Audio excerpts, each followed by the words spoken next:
insurance and to the underwriters. We spent the bulk of our time on buy-sell agreements, and we mentioned about how to work these buy-sell agreements and the fact that if you work well within their professional teams and you get to know them, one, you can start dripping on them to get them in your base camp for potentially, if they like you and they know you're a good person, they'll start to refer people to you. But you can become a center of influence and a center of information sharing for them. But two, that a buy-sell agreement done well not only compensates you good, but it usually is a great foundation for getting to that next level sale, which is all the estate planning sales that we want to get to, right? Because that's where all the the exciting presentations we do and the exciting cases that you hear MGAs and other brokers talk about, those are usually those cases. And so we're out of that development phase. Now we're into the growth phase. So this just kind of sets the stage as to what we're going to talk about today. So we're not going to spend too much time on debt protection because we've covered that in the last session, or key person. And key person's a lot about talent recruitment and talent, retention. So not going to spend tons of time there, but still very important in the growth phase of business, especially because, in the growth phase, we may have gone through that hard startup phase. We may be in that growth phase where they're acquiring good assets and everything looks good. But when we go and have a conversation with them, all of a sudden they tell us that all that cash that they got sitting on the sidelines, they're like 2 months away from deploying, 6 months away from deploying, 1 year away from deploying. They've got a new division that they're excited about that's going to revolutionize the industry, and they're going to dump all that cash in. And as well, they're going to be, financing a large debt and taking a large debt. So, there's going to still be debt and debt protection and key person protection still very much at this growth phase.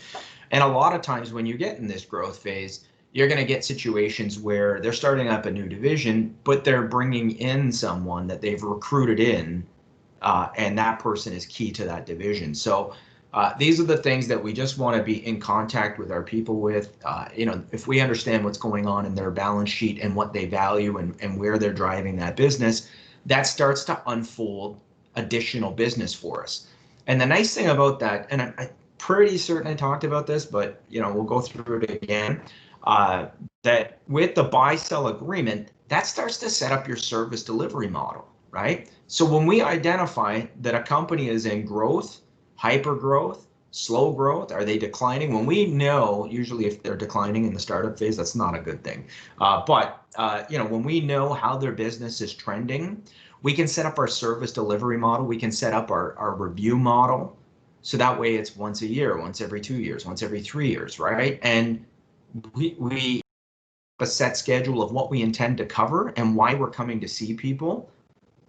And it becomes part of our process that we sell them on. Like, hey, this is what we will be doing next year. Boom, right? And so then it's not a big shock when you want to sit down with them. And in fact, when you tie that into the agreement, because most buy-sell agreements say that, a lot of times they'll say the valuation agreed upon by the partners at the end of the business year. Well, a lot of times they don't get around to doing that. And so you're there to keep them honest, to make sure that they actually follow through on doing that. And it's part of your service and review. And if anybody heard my dog in the background, that means there's squirrels in our backyard, folks. I'm just kidding. And a lot of what they're going to be focused on in this phase is if they've gone through the hard time of getting their company off the ground and now they're at the point where they're starting to retain earnings, they're probably going to be looking a lot at retirement planning and business continuation, right? So these are going to be the two main focuses of today's presentation. Will be a lot around retirement planning, business continuation, and tax. And tax starts to become something that we can really, we can really get their teeth sunk in on because everybody feels they pay too much tax, especially when we get in this phase of business. We're not going to talk about the mature phase because that's next session from 2 weeks from now, but understand that's what we'll be going through. The only bullet point that's not on here, and the only bullet point that I think really fits better in the growth phase, but we pushed it at the end of the whole presentation, is the immediate finance arrangement, or IFA. So when we're done the next session, I'm going to double back on IFA, and it has it has probably more potential in the growth phase of business than after it all. But it was very difficult. Every time I wanted to change something within any of these things, within any of these concepts, it added time. And so to put the IFA into this session, and it would have taken us well over 3 hours. So that's the reason why we hold off and we do it at the end. And I'll explain to you the IFA the way I look at it, the way I pitch it, and where I think it fits. So let's welcome back Chris and Denise. We don't have so far to go to get back with our business owners. Chris and Denise, owners, Bright Mind Corporation. Chris and Denise are now 45. If you remember in the first session when we met them, they were 38. They were 3 years in business at that point, and now they're 10 years in business. Bright Mind Corporation is a Canadian-controlled private corporation. We're not getting into any of the stuff on the LCGE at this point, the lifetime capital gains exemption, but obviously if you want to know more about that, or you want to expand on that, I'm happy to. The business is growing. So Bright Mind Corporation is growing, and that's a great thing when we see that with our clients. So all of a sudden they have excess profits, and you may be getting calls from companies, from the owners at this point saying, what do you think I should be doing with my money? Or, you know what, my guy says I should be doing this. What are your thoughts? Those are great things to get your antenna up and listen for, because those are people saying, I got an opportunity. I don't know if it fits what I value, right? So like my brokers approach me on something, my bankers approach me on something. I'd like to get an opinion, and I trust you, right? And so this becomes a great opportunity for us to get in and talk and, just really kind of see what fits, right? Not everything is going to fit corporate-owned life insurance, but there's a lot of places where corporate-owned life insurance is going to fit really, really nice. So ultimately, what do they want to do? They want to maximize the value of their growing business, right? So they, what we have to understand is, how do they use that money that they're retaining on an annual basis? Are they planning to, dump that into inventory? Are they planning to buy new machinery? Are they looking to start up a new division? Is it cash and they're going to maximize it by investing in stock portfolios or putting it into real estate, which seems to be a real interest to them? We have to understand what do they need that money back into their business, and if they do, we got to make sure that we use things that are fairly liquid.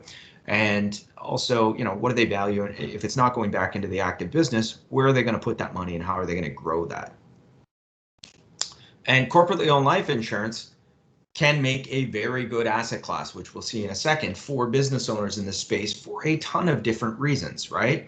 So not only from the standpoint of they probably need life insurance, or they're holding some term insurance, which may be better served as permanent at this point because they've got the cash flow to put into it. But secondly, they may need that liquidity to be able to recall back into their company, right? Or they may want it longer term to look out at retirement, or they may just need it for good tax planning, right? And we're going to learn today about why corporate life insurance obviously is a good tax planning vehicle for folks.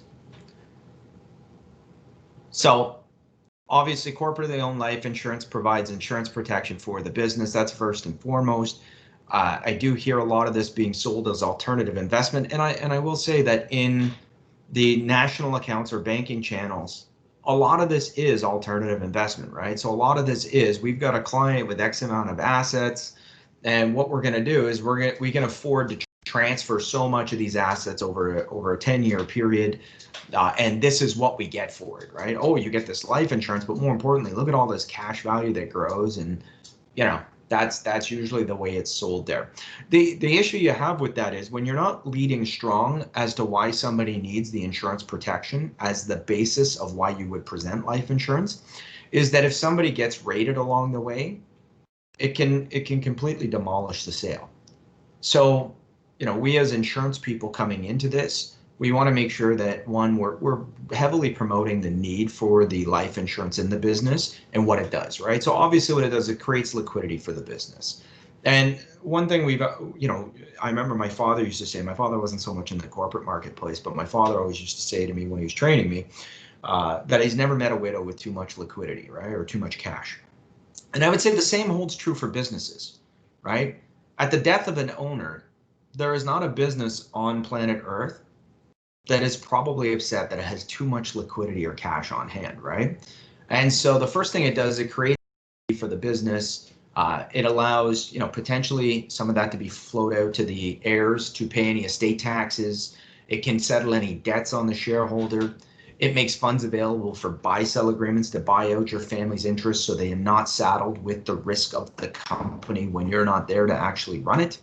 And ultimately, too, it may be there just to have cash on hand to keep that business running and be able to attract in that talent that we're going to need in order to make sure that this business keeps rolling. And that, if as a family we own all the shares, we want to be able to bring in the talent that we're going to need. So that way, the business can keep humming along and until we either find a buyer or whatever we're going to do with it, right? So there's very good reasons for why we want to have corporately owned life insurance in there. And I like this slide being right up front because I think that a lot of times we get so tied up in the alternative asset sale or the life insurance as an asset class talk that we forget about cementing in that need for insurance and what insurance does for an estate. In addition to all that fun stuff, though, life insurance as a corporate asset is just a really cool vehicle, right? Efficient way to manage the assets, obviously, because funds inside the life insurance policy is going to grow on a tax advantage or tax deferred basis. Whereas, if we have funds sitting inside a passive investment, those are going to get taxed at the highest corporate rate, right? Which in Ontario is 50.17. And it's funny, I was talking to a guy about a week ago who saw me give a presentation called Levelize the Tax. And what I would say is at some point after all these sessions are done, we've got a couple really cool presentations. One's Levelize the Tax. I built that presentation. It's Levelize the Tax for business owners, and it's a tax view on presenting life insurance. In fact, I think Aaron might actually have a copy of it online. So you may be able to catch it there. It's a conversation that you can have with business owners. But if you have business owners that have a lot of cash or cash alternatives on their balance sheet, permanent life insurance may be a very good alternative for them to look at. And typically in this particular scenario, if we're doing this sale, like where we're looking at replacing cash on the balance sheet, we're typically looking at a high early value product like our wealth product, something that's going to shore up fast on the balance sheet, unlike our estate product, which is designed to be a great late provider, a late producing contract. The other one comes out of the gate hard with cash value. So that way, if they need to repatriate that money they've put into the life insurance back into their business, they're able to do that. What they gain from that is obviously tax advantages, right? So they get a lot of tax advantage when they don't have to pay on every dollar earned 50.17. And their money's moving in more than one direction. So when you put money inside of passive investments, you're gaining interest income, right? That's the only thing it's doing. Whereas in life insurance, you're not only gaining the growth inside the life insurance policy, but you're also getting the life insurance death benefits, the ability to access that money into the CDA down the road, which we're going to talk about in 1 second. And you still get the ability to take direct loans off the contract, and the policy is going to move and earn money like you never touched it.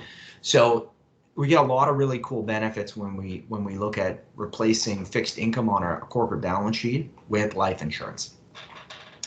Life insurance can reduce the taxes paid on the shares of the corporation at time of death. And so that is true because it does. Oh gosh, sorry. I had a pop-up come up saying my computer's about to start or restart, and that kind of put a little panic into me. Sorry. So it can reduce the taxes paid on the shares of the corporation at time of death. So when a shareholder passes away, the cash value is going to get included in his terminal return because it's deemed that he sold his shares the day before he died. However, when those life insurance benefits are paid out, they're going to create a loss carryback that can be applied to the terminal return and wipe out that cash value, if not all of it, pretty much most of it. So a good tax planner can get rid of that double taxation. And so that's why we have that sentence that says life insurance can potentially reduce all of the taxes paid. Death benefits are payable by the corporation and their tax are payable. benefit payable. Oh, sorry, is received by the corporation tax-free. So you pass away, the monies get paid from the insurer into the corporation. That's completely tax-free. But in addition, we get that credit to the capital dividend account, which we're going to go through. And we know that it's the, if we buy our insurance corporately, as long as it makes sense. I go back to session 1 where I talked about, understand what the purpose of this and the liquidity is outside of the corporation to make sure that, we're not trapping up insurance dollars inside of a corporation that could be subject to creditors or anything like that. We want to make sure that, we have it set up properly. But if we can put the insurance inside a corporation, it's the least expensive way to fund the life insurance. And so we saw this slide in the last presentation. I bring it up once again because, in the last one, it's really kind of more about, you're probably going to be selling a lot more term at that point. Here, when we're looking at large premiums, these really start to magnify. So when $1,000 a premium, that doesn't mean too much to people. But when we take a look at maybe considering 100,000 in premium, what they would have to pay if they bonus that out to themselves or paid it out as a dividend versus just paying and holding it in their holding company. It creates a startling difference, right? And when we can retain that cash on our books inside the corporation, that's money that we have not transferred away to the government that we can now earn money on, right? When we pay it away in tax, it's gone forever at that point. So if we can hang on to that money and we can use that money in our advantage, that's usually a good winner for folks. And it's a lot cheaper, obviously. So many have probably seen slides like this. We've got actually a couple different versions of this slide, and it's basically just looking at life insurance as a unique asset class, right? And we hear a lot about this. I can tell you that, I came from London Life when I first came in the business. One of my dad's friends taught me this idea corporately. As I said, my father was much more of a personal insurer than a corporate man. And so one of his friends, I remember, took me through probably 6 months into the business, life insurance is a unique asset class. And it's interesting that it really hasn't changed much in 23 years. Like, it's still pretty much the same pitch that you go through. And so, what we'd want to do is when we're starting to dig through, and this is where it becomes really important. If you've done the first part really well, which is if you've gained their trust on the buy-sell agreements and you're now on their list of trustworthy, trusted advisor.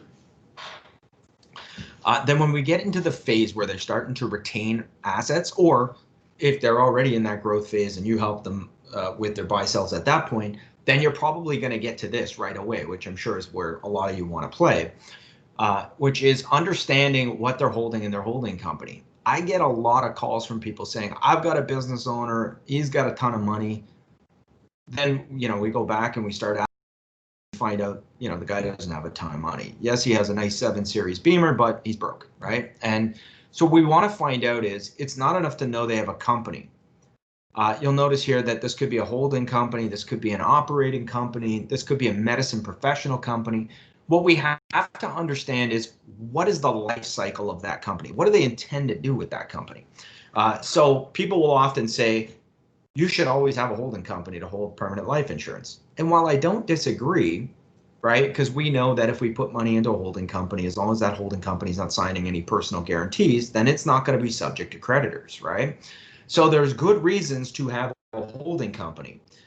If your business is going to be saleable, making sure that you don't have assets in there that could disqualify your lifetime capital gains exemption.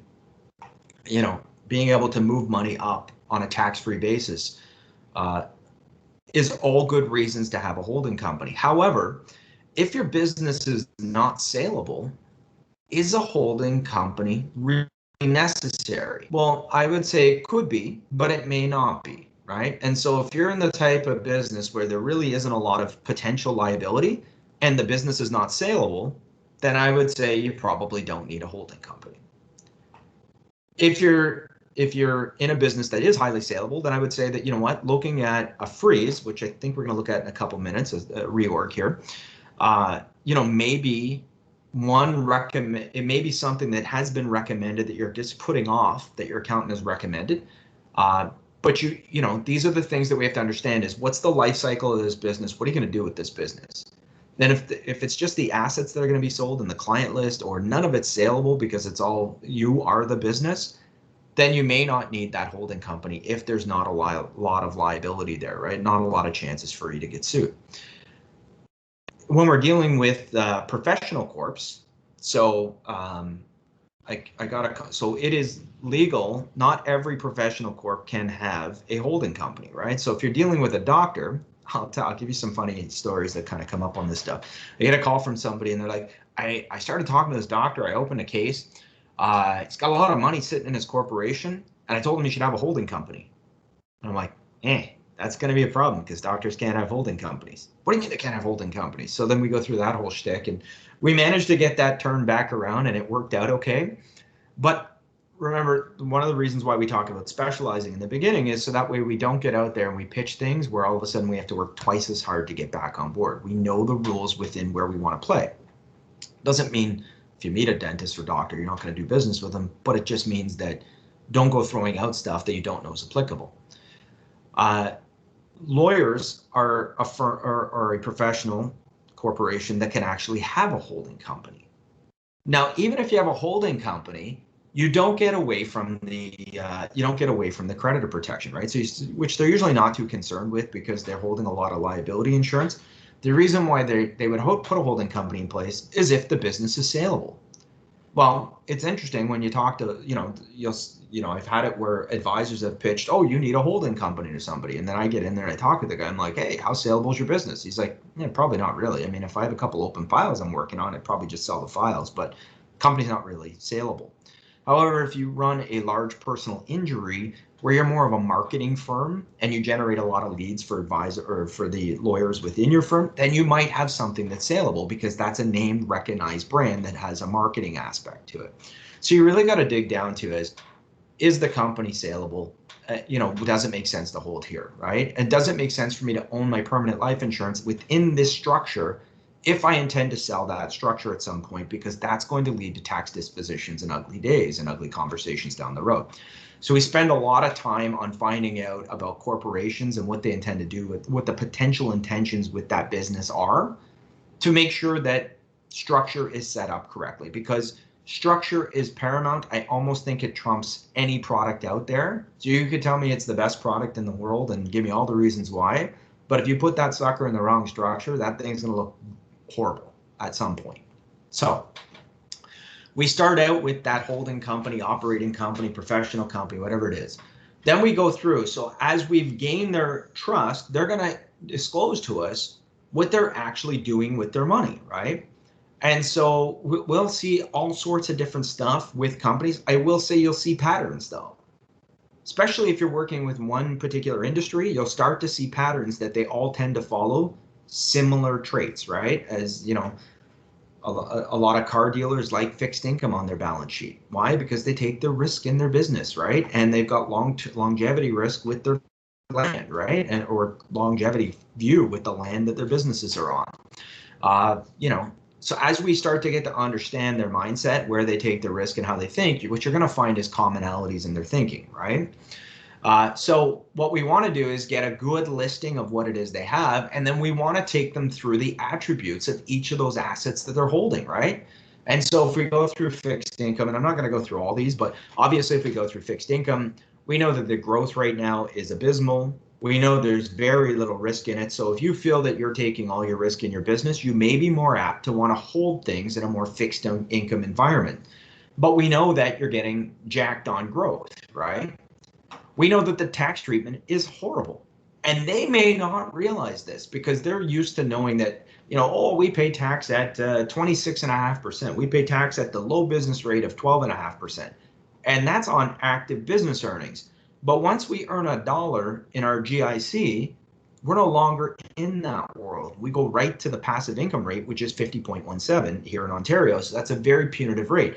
And it's worse if you go out in Atlantic Canada, right? Like some of them are up to like 55%. And we can't expect that this is going to go lower. This will probably go higher over time. So we know that this is a place where they take no risk, but they have low growth And it's a very ugly day at the end of the day when we figure out what they're going to net out of this, right? It's almost offensive that the government gets to make more than what the client gets to make on his money on these assets. From an access standpoint, because it's very low risk, it's fairly easy to get access to, right? So whether I can't break, maybe it's a term that I can't break without receiving some sort of fair market value adjustment, um, you know, or I can use it in leverage pretty easy, right? So, most banks will leverage on GICs, but the interesting thing is leverage on GICs and bonds and stuff like that. Typically, you're going to get about 75 cents on the dollar, right? So they're still leaving a buffer of room in there. And so it's not quite as good as how they treat life insurance when it's in something that's fixed income or par contract. From a distribution standpoint, I not only pay tax annually, but then I've got to pay tax to get this stuff out of the corporation, right? So I've got to pay dividend tax getting it out. And yes, there's already TOH. So I'm going to pay somewhere in Ontario about a net effective rate of about 20% more after I take that out. So I get to pay tax on my money at the low business rate earning it. I get to pay the high passive rate as I earn money on my money. And then I get to pay further tax getting it out of the corporation. So when we can go through and show them the amount of taxes they're paying, then we can get down to what we really want to get to, which is that last class, which is life insurance, right? So growth and risk, if we're dealing with par, which if you're dealing with Equitable, you're probably dealing a lot on par. We've got, from a growth perspective, we've got good growth within the contract relative to the risk we're taking with the contract, right? So there's not a lot of risk because it's a fixed income-like alternative, right? From a tax treatment standpoint, we're getting tax deferral as it's growing with inside the corporation. And if we need to get access to it, whether direct loan, which we can lend up to 90% of the asset, right? Or if we take it to a bank with an IFA, which we're going to learn more about in the next session, we could get upwards to 100% on the dollar. So we have, good tax treatment, good access to that cash if we need to repatriate it. If we pass away or when we pass away, we can distribute it. The vast majority will come out through the capital dividend account, which I know is probably the next slide after this. And the capital dividend account is really the ace in the hole for all of us life insurance advisors. It's really the thing that makes us as important and cool as what we are. It's a very unique opportunity afforded to us life insurance professionals over any of the other professionals your clients are going to deal with. And the reason why is because for the stockbroker, the real estate agent, they can talk to the client about appreciation in stocks or in real estate, and that the gain, 50% of the gain will get access to the capital dividend account, but they can't promise them gains. The life insurance advisor can write an application today, and if the client passes away tomorrow, we know that the vast majority of all of that benefit is going to come out through the capital dividend account to their heirs. And so that makes us very unique that we can sign something up corporately and immediately not only impact their liquidity, but also have a way to exit that, removing a layer of tax from the corporation. It makes us very special, folks.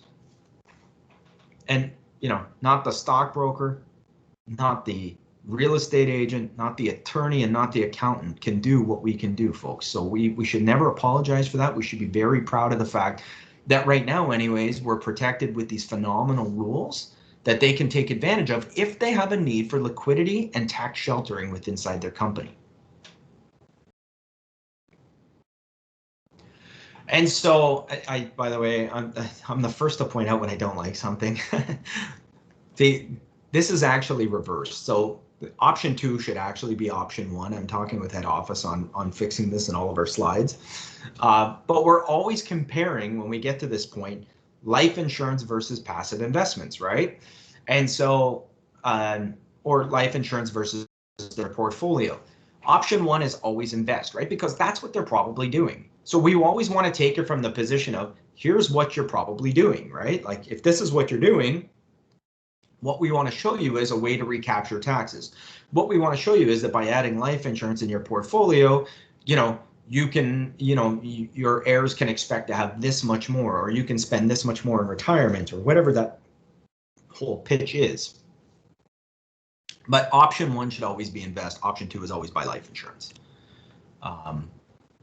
So as we just talked about before, we get taxed on our income. We get taxed on any realized capital gains within the side of the corporation. We're paying a high rate of tax, and then we're taxed on death and after death, right? And so, we're taxed on deemed dividend on the shares of the company. We're taxed also on any taxable dividends being distributed out to the heirs. So, a lot of tax when we're talking about passive investments, but we've got to understand. So don't let the tax tail wag the dog. At the end of the day, clients go here because it's what makes sense in their heads, right? It becomes the fixed income part to their portfolio because they're the stock. Them and their business are the stock of the portfolio. So they put their money into things like fixed income. They put their money into things like real estate because they don't like to see a lot of times the losses and the drops, right? And not every client's going to be this way. There are going to be other clients that are more than happy to put money into the market, and I would just say that you need to understand their business and their philosophy and what they value, right? But there's a lot of cases where these folks are so busy running their businesses, they don't want to have to think about ups and downs on a market. And that's the reason why a lot of times they go to these sorts of investments. And so versus buying an exempt life insurance policy, so as opposed to putting our money into the investment, we put our money into the life insurance. If we're not here, if we pass away, or when we pass away, this is not an if, it's a when, those life insurance proceeds are going to come into the corporation tax-free. There's going to be a credit to the capital dividend account, and we're going to be able to push that money out either to the shareholders or the partners or whatever the purpose of that insurance is. So, we can make this sing all day long. When the money's sitting there in the policy, we're getting that tax advantage growth, right? That deferral that we get with permanent life insurance. Insurance proceeds, on death are paid, tax-free. They come in to the corporation. Everything over and above the adjusted cost base will get an equivalent credit to the capital dividend account. The proceeds do not get paid into the capital dividend account, folks. The capital dividend account is a notional account, which I'm sure we got a slide coming right up. But it's amazing the amount of people that will say, will the proceeds will get deposited into the capital dividend account. A corporation does not actually have a physical capital dividend account. The proceeds get paid into the corporation. The accountant makes a notation, or he tracks the capital dividend account credits. And then when they pay out a dividend, they elect them to be a tax-free capital dividend. Because they do all the tracking in that, if you want to be in this space and you want to be at the table with the trusted advisors, you have to be in with the accountant, right? Because you want to make sure that he can impress upon them and validate what you say about how the capital dividend account works. And two, that you're working alongside him, because when the client passes away, he's going to want to know, okay, what was the ACB when they passed away? What was the total amount, right? Because he's got to do the calculation as to what the inclusion to the CDA is going to be. In addition, on an annual basis, that accountant is going to want some numbers from you, right? They're going to want to know what's the cash value on this day, what's the death benefit on this day, what's the ACB on this day, right? And that's usually at corporate year end. So you want to make sure that when you're talking with accountants, you say, we've set up a system to make sure that annually, when you're going to require this, we will be in touch with you to make sure that you have this information. So where does life insurance fit in order to maximize the corporate portfolio? And a lot of times it's around moving the fixed income, right? So a lot of times what we're doing is we're reallocating the fixed income portion of their portfolio. If we were dealing with some firms, there may be no equities or other assets in here. With some firms, it may be all equities. With some companies, so we've just got to move with what it is that they have, and then we've got to gauge, why do they invest in that stuff? Why do they value that? And then ultimately we'll look at creating a portfolio and showing them where exempt life insurance fits in. Carlo Di Girolamo, which some of you may know, some of you may not know, works for us in Quebec. He used to be with Great West Life, Canada Life, prior. He's an ACC in Quebec. He just developed a software piece for us called the Portfolio Enhancement Strategy. I love the tool, by the way.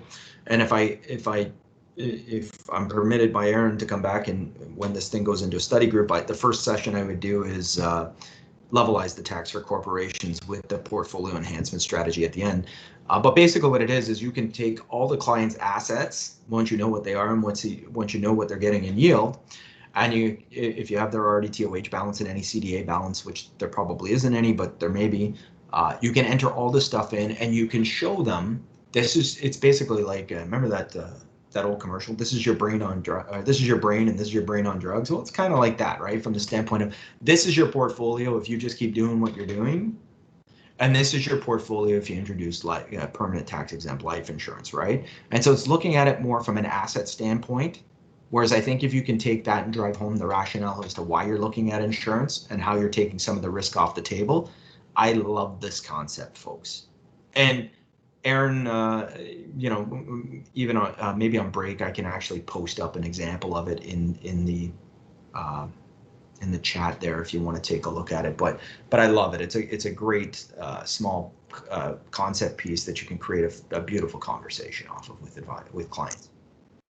And so what we want to do is take a portion of that and move that into tax exempt life insurance, right? And so, obviously we want to highlight all the advantages they're going to get. And if they do value cash on their balance sheet, then that will start to dictate out which of the two whole life contracts that we have. And typically it's going to tilt towards wealth, unless of course we're looking at it with a very long-term nature and we're looking at it more from the standpoint of this is going to be long-term for an IRP, what do we call it, the preferred retirement insurance solution. I don't know what the heck we call it. But when we're looking at it long-term for retirement, right? So what do we gain here? We gain, tax advantage growth, tax-free life insurance policies paid in, or proceeds coming into the corporation, money coming out through the CDA, right? Everything over and above the adjusted cost basis. And we get tax-free capital into the hands of the shareholders in the estate, right? And so what we're doing is we're taking those retained earnings and we're converting them from taxable income into tax-free capital dividends ultimately. And what we can show people is you don't have to give up the liquidity, use, and control of this money. When we understand what it is you value, we can make a very thoughtful presentation in a very compelling presentation or argument to the or offer, sorry, not argument, a very compelling offer to the business owner. I'm going to quickly just go through this one and then we'll take our break. So capital dividend account, what is it? I've already mentioned it's a notional tracking account. It's tracked by the accountant. The big ones here are tax-free amounts from the sale of eligible capital property. So once again, if I sell a stock, I bought it for $1, sell it for $2, 50 cents is non-taxable. That's 50 cents will get credit into the capital dividend account. The capital dividend account is really to create tax fairness or integration. So that way, whether I buy a life insurance, whether I buy capital property or a stock or a building, that I'm not at a disadvantage whether I buy it corporately or I buy it personally. And I know I went through this last week, so I'm not going to spend a ton of time here. The life insurance death benefit proceeds over and above the adjusted cost basis and capital dividends received from other private corporations or from trusts resident in Canada. So an example would be is if I bought life insurance inside my opco and I do a 55-2 tax-free dividend up to my holdco of that money, the credit to the capital dividend and transfers along with it. So that may be it. Or I may buy a company that has a balance in its capital dividend account, which I don't know why anybody would do that because you would try and pay out tax-free money before you ever sell a company. So it is 10:49. Let's take a break. We'll take 5 minutes at this point. I'll come back. I'll answer some questions. I'll try and find that example to post up in the chat. And so let's take a little stretch and a little break and get some water or coffee, and we'll be back in 5. Thanks, Brent. Just a reminder, the link is in the chat. So if you, for some reason, if you joined after, let me know, but I think everyone was in, so it's there to sign in. Awesome. Thank you, Aaron.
thoughts about life insurance for trusts for personally held assets.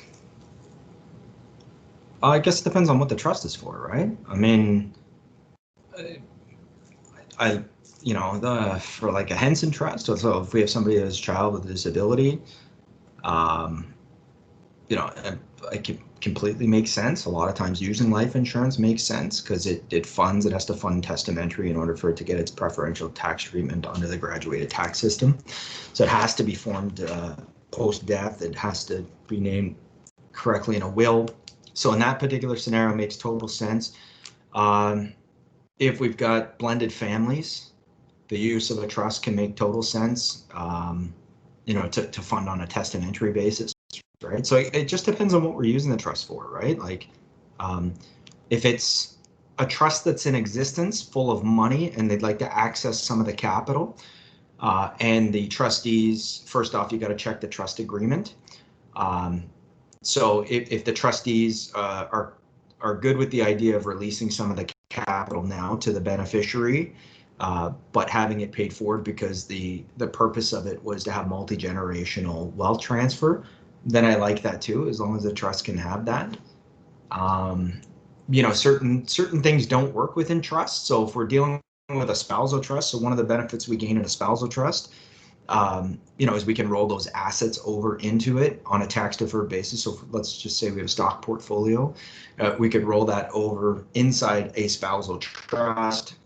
It has to vest to the beneficiary, which is the spouse, and it can't allow anybody else capital rights except for after death, or else it would taint the trust. Life insurance can make a lot of sense to fund one of those on a testamentary basis, but if we've set one up on an inter vivos basis, so meaning while alive, then life insurance, if it's on the life of the spouse, can actually taint that trust. So, and a joint lasted I going in there with future ongoing premiums can also taint that trust. So it really depends on what we're using the trust for, and whether we're setting it up on a testamentary basis, or if it's a trust that's in existence, we have to, one, know what the nature of the trust is and what it's meant to do, and two, we have to review the trust document to make sure that we'll allow for life insurance within the trust. Hopefully, somewhere in that whole big mess of an answer, you got what you were looking for. Perfect.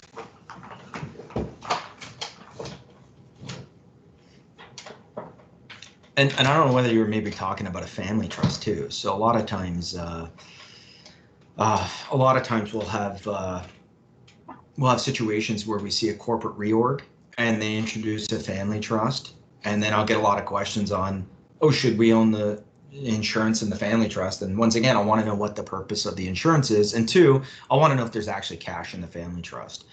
And a lot of times that family trust will also be linked either underneath or on the upside of the of how it flows and operates with a holding company, and a lot of times it'll make more sense for you to hold the insurance inside the holding company. So the other thing too is most banks, so if the idea is to buy the insurance to be leveraged later, you don't want to be putting that insurance in a trust, because most banks will not leverage to a trust. And I just confirmed that about 2 weeks ago, because I had a really cool scenario brought to me, but where I thought it was all going to fall apart was the fact that they wanted trust ownership on it. No, I was wondering, trying to transfer wealth later on down the road for nieces and nephews at staged increments, and they don't really want to go through the will, but I told them it's the only real way to manage it. Yeah, you'd be correct on that. I mean, they could, obviously, they could set up, there's no tax favor anymore given to trusts on a testamentary basis, whereas, prior to, was it 2016? All this stuff's just fresh in my head after writing the CLU. After 2016, testamentary trust lost the graduated tax that used to be associated with it. Now it's just taxed at top marginal. They could set up an inter vivos, but then they'd be giving up control on those assets, right? And so, right. So if they ever wanted to access cash value later on, they wouldn't be able to. Well, yeah, it'd be, once again, I mean, it depends on the rules of the trust, right? But, if you leave it that you can access those assets, you're not getting away from creditor protection, which is a lot of why people set these things up for intergenerational, right? Absolutely. Thanks. Cool. So I tried to post that report. Yeah, you can download it. So I think you can open online or download it. Anyways, I'd probably try and download it if I were you. If you don't get it, just email Aaron. I'll just email it to Aaron later, just in case you can't. So that's a copy of the portfolio enhancement strategy, and it's that look at basically that here's your brain on drugs sort of thing, right? The only thing is the brain on drugs, which is usually got a negative connotation, that's where we're showing them the enhancement by making a small adjustment in their portfolio and adding permanent life insurance. So maybe my analogy, I got to find a better analogy than that one. It's there, Brent. People can download it, but certainly if you have trouble, let me know. I can send it after. Cool.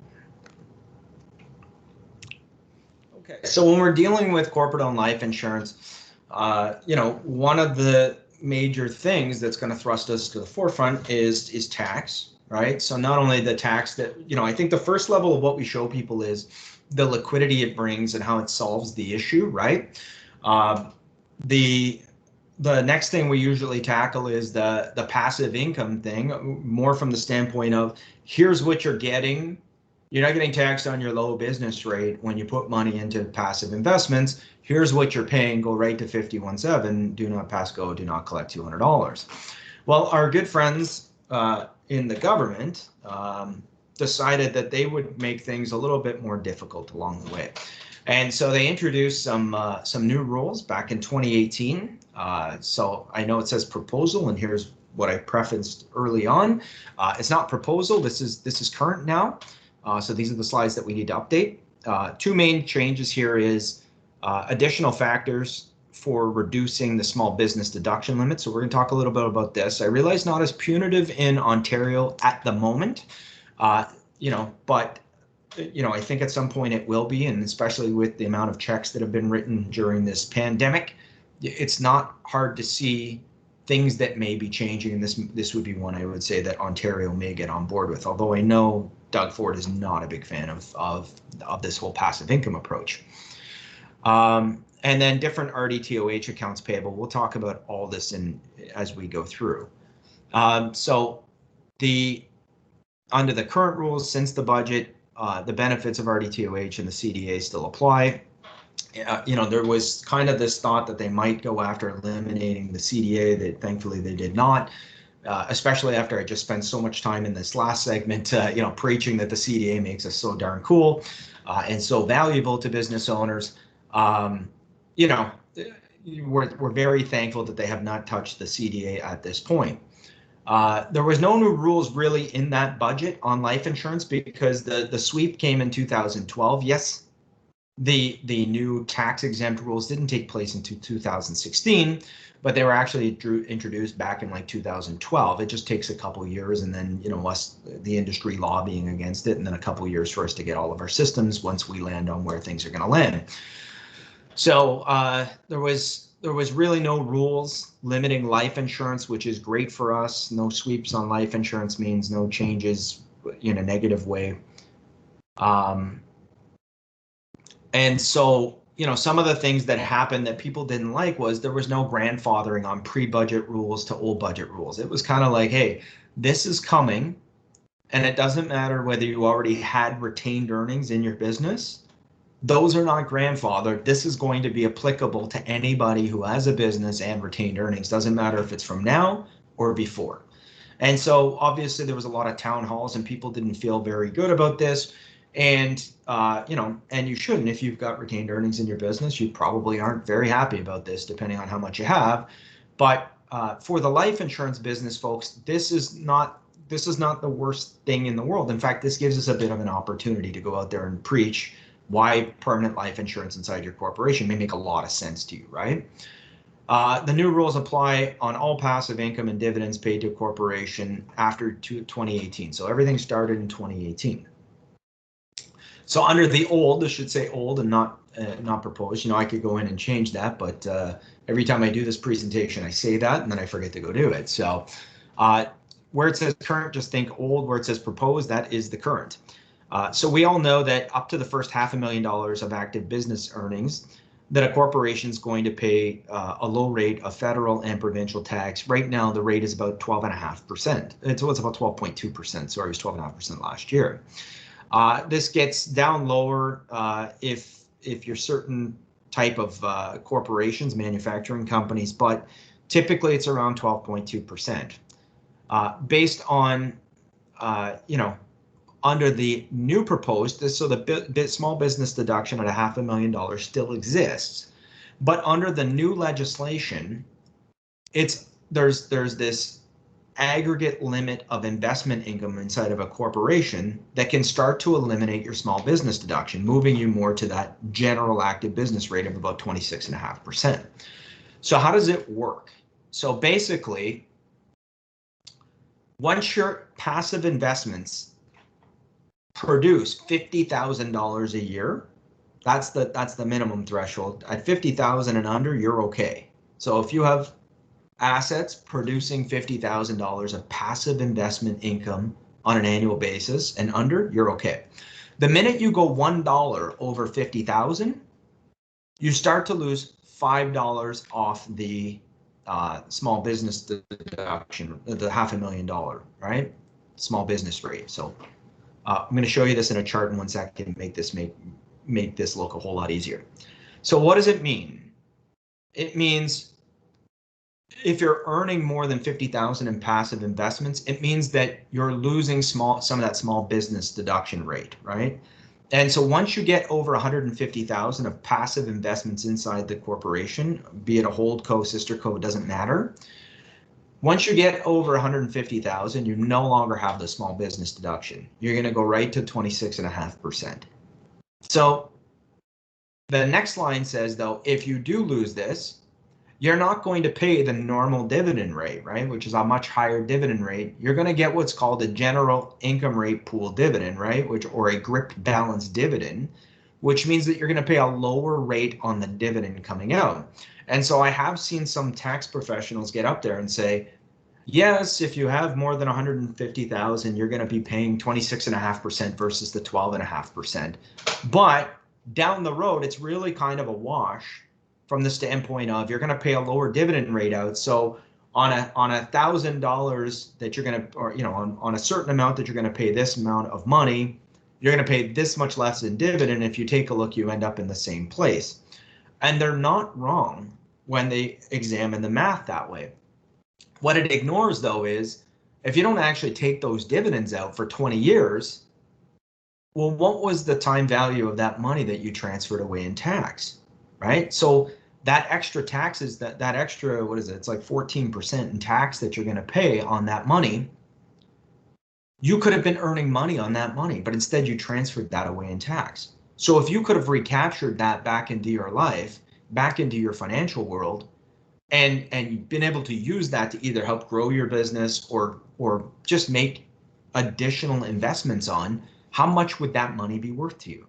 And that's the angle that we tend to go on, and that's where, when you look at levelize the tax, that's where levelize the tax for corporations. That's where that whole pitch goes. So to look at what I was talking about, you'll see that on the, and it never works because I always want to point to things and you can't laser point, and I don't, can anybody see that arrow? Aaron, can you see that arrow if I'm pointing over here? Yep, we can see that. Okay, yep. So Good. Perfect. So in this column, it's showing that if you have 50, so 50,000 is the limit where nothing happens, right?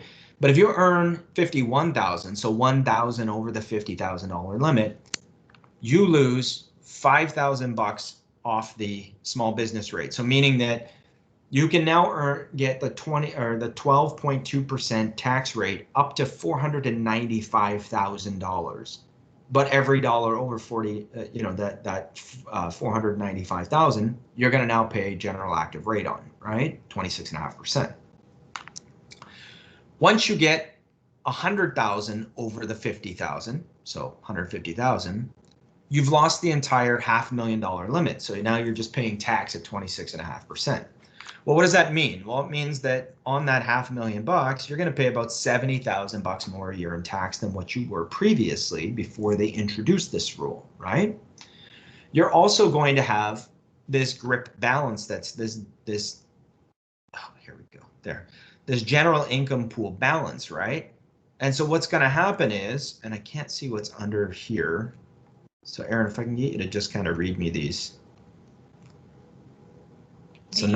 So rate differential, eligible and non-eligible dividends, and then it says non-eligible dividend rate 46.84, eligible dividend rate 39.34, and then the differential at 7.5%. Right, and so thank you, appreciate that. That's where the the little like screen thing resides, so I can't see under there. So appreciate your help on that. So you're going to pay more tax up front if we go over here, right? More tax up front, less tax out on the dividends when you're taking it out because you're going to have this GRIP balance, right? So up to that GRIP balance, you're going to pay a lower rated dividend, but it's the wealth that you're transferring away in the middle. So unless you're taking your money out right away, then I guess it's probably not such a big issue. But considering most business owners are this is coming off of passive investments, they're looking at retaining a vast majority of that. This can be punitive to them on growing their assets. And what we've got to remember is, like, the government feels justified in doing this because they implemented these small business rates not so people could hoard cash, but so that way they could spur their businesses and spur the economy, right? And so in their mind, they're doing something that's very justifiable for people that in their minds are hoarding cash. Kind of interesting that Morneau led the charge on this one, but that's a story for another day. The fact of the matter is that, we have an amazing opportunity here. So right now in Ontario, this is only happening at the federal level. It's not happening at the provincial level. Could it happen in the future? You can probably bet that this will come into play at some point in the future. Hopefully not too quick, but if it does, I don't think it's a negative thing for life insurance people. And the reason why is because when we put money into permanent life insurance, we get that tax deferral, meaning that we're not adding to this column over here, which is money over top. So what you're going to see going forward as this has started to hurt people, and what we've been doing with folks, is reallocating portions of their wealth into life insurance to bring them under the threshold. And the nice thing is we know it works super tax efficiently because we just went through all that fun stuff and we talked about tax advantages and differences and being able to repatriate that money back into your business, right? And if we take that money back in via loan, it doesn't come in under this column. So life insurance becomes a very important asset in somebody's portfolio if we understand that, one, just compared to fixed income, it's an awesome tool, but then when we start to look at the compound effect of what they're doing with small business rates, it starts to become an even cooler tool from an asset standpoint. It's always been a cool tool from a liquidity standpoint.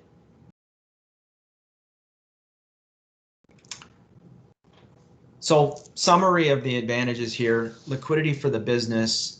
We get some tax deferral on that cash value. Hopefully we can position things in a way that we can stop the grind on small business deduction right now in Ontario at the federal level. We get access to the capital dividend account. Well, sorry, we don't get access. Our heirs will eventually get access to get that money out, removing a layer of tax. And while that cash value is on the while it's sitting in the corporation, it's on the balance sheet, so it can be used to help grow and drive and enhance our business. And this is where normally I would say going into that immediate finance talk can really fit well. We're going to come back to that, like I said, next week, and we'll talk about where that fits, especially with who that fits properly, right? Because it's not for everybody, it's not for every business owner, but for the right opportunity and the right client, it can be an awesome deal. I mentioned earlier that structure of the corporation and ownership of the policy become very important. And so what we're going to take a look at is, if we remember, we've got Chris and Denise, and they own Brightmind Corporation. It has a fair market value now of $500,000, which it consists of $1 million in retained earnings. And Chris is a 50% shareholder, Denise is a 50% shareholder, and they've got a very nominal cost base to their shares. So Chris and Denise are considering the purchase of permanent life insurance, right? So they own some term insurance, but now they're at that point where they're thinking that, maybe some of this temporary stuff should be permanent life insurance. It could be for business need, but, a lot of times I'd say, 90% of the insurance that we sell to corporations are really kind of, we'll call it key man, but it's really personal insurance that we're holding corporately, right? Because of the lower premium tax dollar, of the tax advantages we get, and of the fact that we're going to structure it in a place that's going to come with them for the rest of their life. The question we have here is, we've got Chris and Denise and they own Brightmind Corporation. Should they place that insurance into their existing structure, right? So should they make Brightmind the owner of that policy, or should they consider doing a reorg prior to, reorganizing their corporate structure prior to buying that life insurance policy and making sure that we put it in the right place? So there's some things that we need to consider, which I think I kind of blew some of these earlier, but we'll go through them again. Is the business going to be sold outright? Is it going to be passed to the next generation? If the kids are really young, the next generation talk is probably very premature, but you still got to have it, right? You still want to make sure that you're structured in a way where it makes a ton of sense, right? In this particular case with Denise and Chris, their intention when they started Brightmind Corp was they were going to start it and see where it went, and if they got a big offer that came along, great. But their kids were young at the time and they didn't seem interested in software engineering. And so their plan ultimately was that they were going to grow the business and sell it at some point. So when we know that's the case, we obviously want to make sure that we're not putting insurance in a place where it's going to be problematic, right? And so at this point, they may have cash that's been building up inside Brightmind Corporation, which initially they probably needed to keep the business growing. But now they've got this excess capital that's building up. And this is probably around the time when their accountants start to approach them and say, you should really consider, putting a holding company in place. So that way the company's purified, that if we have a buyer that comes on board, we can sell the company. They don't want to buy the cash, that we can sell the company outright, and that, we can keep your lifetime capital gains exemption in play, right?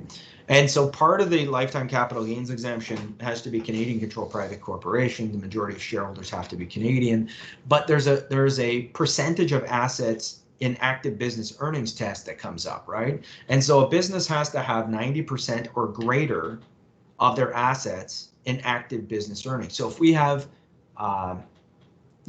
if Brightmind Corp is worth $5 million and they have $1 million sitting in passive investments, let's just say it's in GICs, does Brightmind Corporation qualify for capital gains exemption?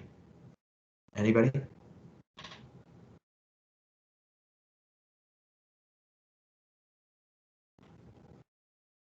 Bueller? Okay, so the answer is no, right? Because, obviously $1 million in comparison to 5 million is 20%. So they would not qualify under the first stage of test. The next stage is, do they have 50% or greater tied up into active business earnings? And the answer is yes. Yes, they do, right? More than 50% of their assets are held within the corporation earning back, being used for active business earnings. And so they would qualify. So if we were to do a reorg and get that cash out of the company, so we don't have to do a reorg, by the way. If we were in tight and we had a business buyer on our hands and we made that second test, all we'd have to do is pay that cash out. So we could pay that cash out as dividends to both Chris and Denise, which would then purify the company and reestablish their capital gains exemption. And they would be able to sell the business and they would get their, 883, 384, something like that, of capital gains exemption on the sale of that business, right? That's tax free. So Obviously, when we're counseling clients, we want to make sure that we keep our heads up about capital gains exemption, because that's a very large amount of their wealth, but it's a large amount of the body of work they've put into this company that can come out to them tax-free. And so many business owners walk around thinking they have their capital gains exemption in play, but if we told them if they passed away today, they wouldn't be able to exercise it, or if they got an offer on the table today, they wouldn't be able to exercise it. That sometimes can be one of those uneasy points that gets them going. And chances are their accountant has approached them on this and talked to them about the opportunity of doing a reorg and what that could mean for their tax position. And they just haven't taken advantage of it, because to them, they're just too busy running their business, right? Making money, that this just seems like a nuisance of reorging, right? So unless their accountant can really pattern interrupt them and get them to take action on it, sometimes we can be the catalyst that backs the accountant's recommendation and moves it forward, which is great, because when they move it forward, we're able to talk to them about what we want to talk to them about, which is, the need for life insurance for liquidity, to accomplish everything they want to accomplish, and two, the need for tax planning around what we're putting into that new structure. So we're not really going to debate what corporate structure might work best. I'm just going to make a simple recommendation here. So here we'd be doing an estate freeze. So we'd be freezing their initial shares. And so what we would have is we'd have Chris and Denise taking back some preferred shares, and we'd have the OpCo, the HoldCo subscribing for some new common shares. So we'd be issuing new commons, meaning that Chris and Denise's shares would be frozen at what we're freezing their cost base is today. So we'd be freezing that tax liability. So on a $5 million company, we'd be freezing that at $4 million here. We'd be moving $500,000 up into the holding companies, and we'd be taking back common shares in the holding company. So the growth of the companies would happen in the holdco now, and we would have the pref shares owned by Chris and Denise individually. Now, I'm not going to open up the lines for this. The reason why we have Chris and Denise hold those shares individually is because if we one day sell the company, which is what we're planning on doing, we would, if we're going to one day sell the company, we need to have the shares in Chris and Denise's hands in order to exercise our capital gains exemption. You can have the pref shares owned by the holding company, but then we've got to sell the holding company along with it, which means that we may have to purify that company at some point in the future. So it's not as easy if we have it held by the holding company. So we want to make sure that the structure's here. Now, here's the thing. You're never going to counsel the client on this, right?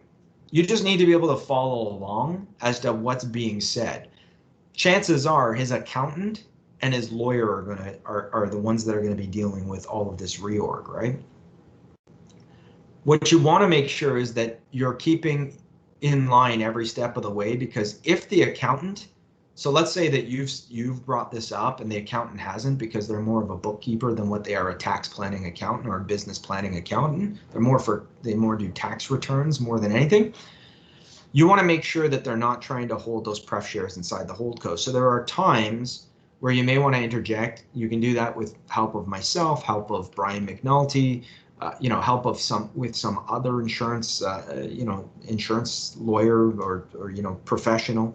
However that goes down, it goes down, right? But you're probably not the one proposing what sort of shares they should be taking back and how they should take those. But this is just what we're looking at here. Is Chris is going to own the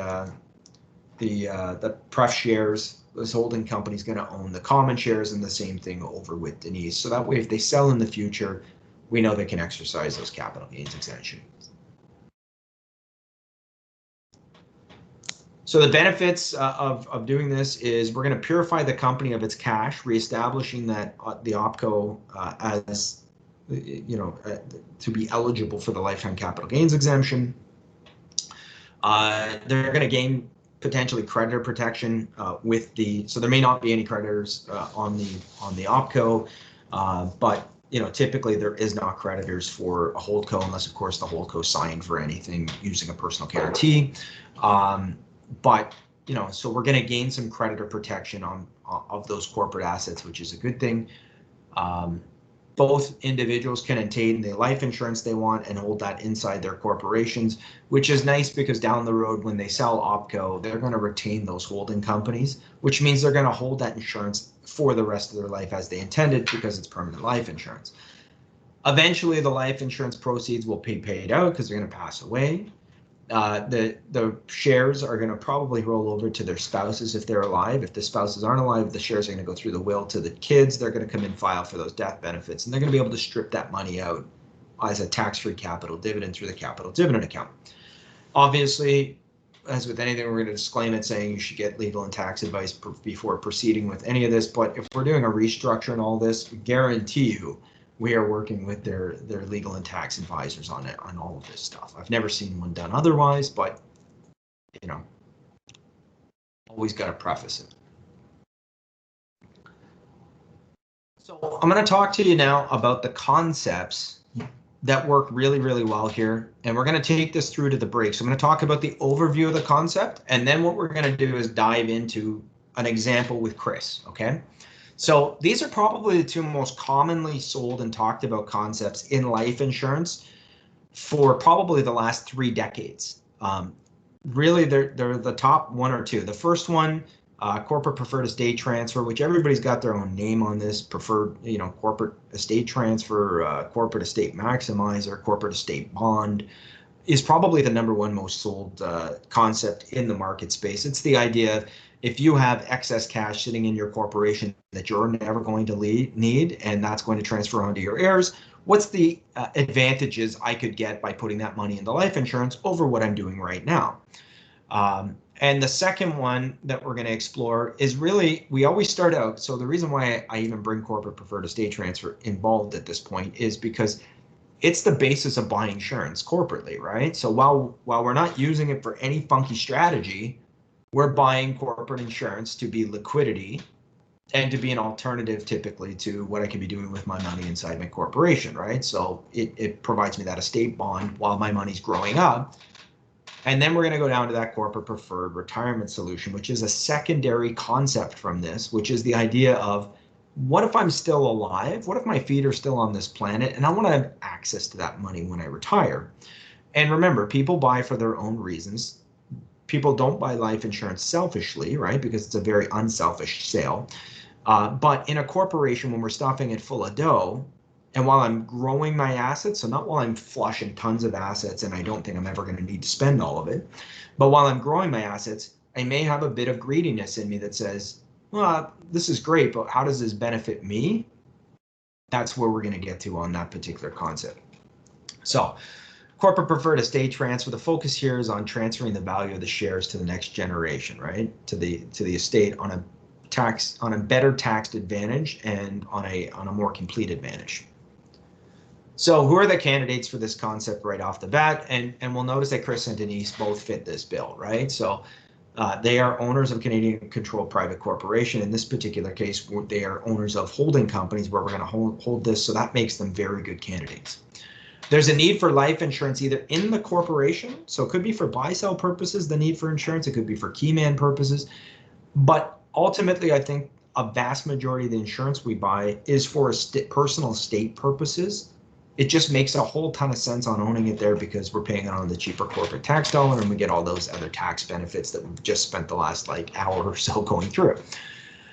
The corporation earns business income and has retained earnings. So obviously we don't even, depending on the type of corporation, we don't need it to have business income. It could just have a ton of retained earnings, and that's what we're looking at. But in a growing phase, this is probably what we're going to see a combo of, is they're starting to get retained earnings, but they have really strong business earnings of which they're moving money to retained earnings every year, right? So they're retaining some of the profit on an annual basis. So when we see that, that starts to be able to trigger this up and say, hey, these are the benefits we get out of having the insurance corporately held, right? Brent, just a quick question in terms of, is it the holdco that's going to own this right from the beginning? Sorry, yeah, you asked your question really fast, and I thought, wow, that's a really good opportunity to get some water. Yeah, so typically we want to do the reorg prior to putting the insurance in place, because if we've got to move the insurance after the fact, it's a disposition. Anytime we move a life insurance policy from one individual to another, it's going to be a disposition, unless, of course, now I'm going to have a whole bunch of people up in arms, unless, of course, we're moving in direct line lineage, right? And we're moving money on a non-arm's length basis between, grandfather to grandchild, parent to child, that sort of thing. But when we go from company to company, we do not have that ability. And even moving the policy as an intercorporate dividend is a disposition to the corporation that's transferring it, which means that the other company should technically, under the new rules that came out, should have the policy valued when transferring it. So people will just not do it because the policy's young, but you're technically supposed to, and I guess if it got caught up in an audit, that could be problematic. Does that answer? Yep, I think, that answers your question. Okay, cool. So I know it sucks because we're moving towards, getting we want to get the person underwritten, and they might have some reorg stuff, and that kind of holds things up. What I would suggest is you even buy term insurance to get the underwriting part started, and wait for the corporation and transfer the term insurance into the corporation, and then do a conversion of it all, right? Yes, it seems like a bunch of extra steps, but it won't be problematic to the client if you explain the process that you're going through and why you're going through it up front. It's we look at it and we're like, oh Christ, that seems really daunting. Like, I'll just wait, or screw it, we'll just transfer it. Look, I don't care what you do, right? Like, I mean, as long as you sell and the client's happy, that's you can do it however you want. But I would prefer to see that we underwrite it, lock down their insurability, have everything set up correctly, and then move it from there.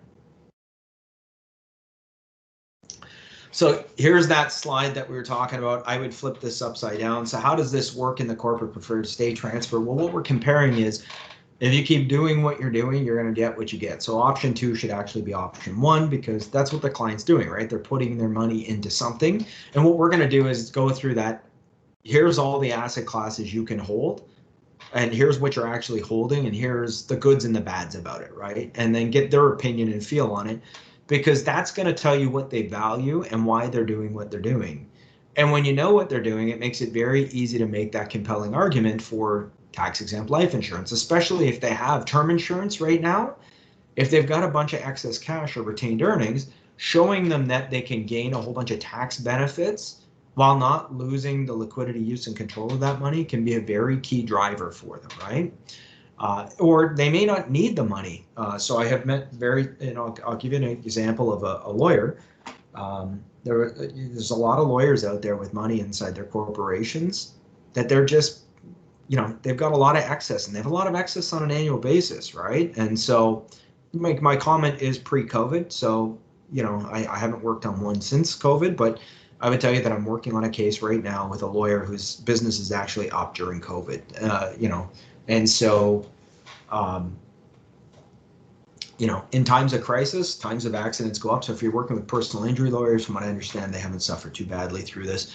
And if they're making more money than what they need to, then they could have a much longer term view on things, because they may not value as much cash on their balance sheet. And when they don't, I would say you're going to go with the estate product more. And so once we understand what it is they're doing, we can take that down and show them what's the tax on an annual basis, what's the tax getting out of the company, versus all the fun stuff we know about the life insurance, which we've just seen these slides a few minutes ago, so I'm not going to spend a ton of time going through it. Obviously, proceeds on death, the corporation's going to file, the new shareholders are going to file for those death benefits. They're going to come into the corporation on a tax-free basis, and we're going to get that credit in the capital dividend account, and your heirs are going to be able to elect to take a tax-free capital dividend out. If your spouse is alive, then your shares will roll over to the spouse, deferring that level of tax, and she'll be able to strip that money out, if not all tax-free, then mostly tax-free. So we end up with a very good result here.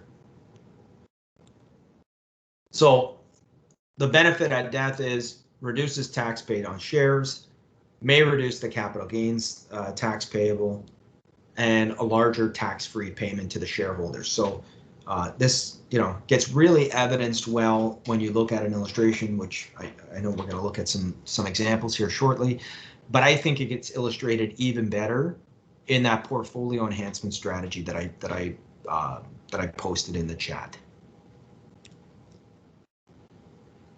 Now, if you remember, just only a couple seconds ago, if we rewind, corporate preferred retirement solution, or the IRP, or the CIRP, or I don't know what you want to call it. There's a million different names for this thing. Our industry is great on just renaming the same thing.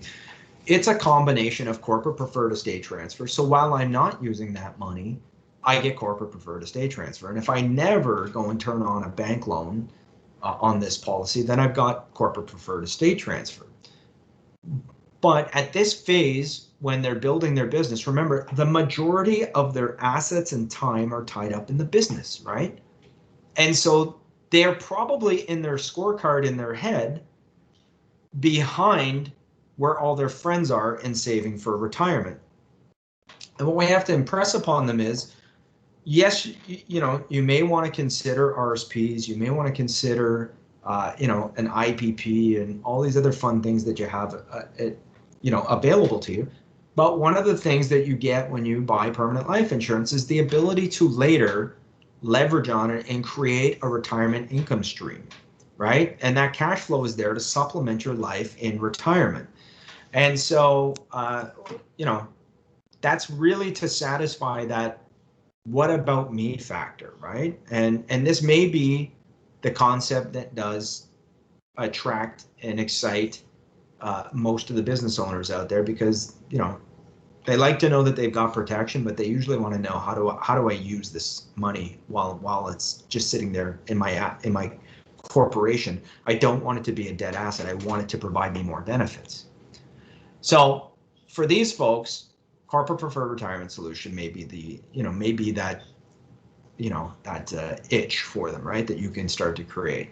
So it's accessing the cash value through a collateral loan through the bank. So yes, we can take loans out of a policy, but we have to be aware of what the adjusted cost basis is, because loans will only be tax-free up to the adjusted cost basis. After that, we're going to pay tax on that, right? So one of the advantages that they have on life insurance in the United States is that you don't pay any tax on loans from a policy. But here in Canada, that's not the case.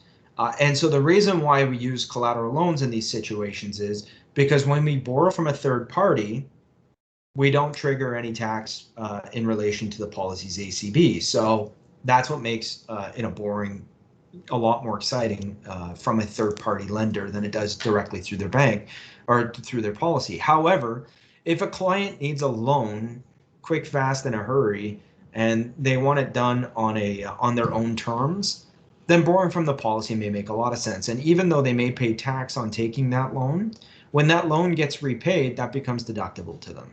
So it's not the worst scenario that I've ever seen for short-term access to cash. If we're like, I don't know, 10 plus years out and we want a big loan off the policy and the ACP may be a little bit low, we have ways of accessing that money without having to go structure a loan with a third party. So it's nice to be able to know that that's there. So how does it work in this scenario though? So the corporation is going to redirect a portion of its after-tax surplus.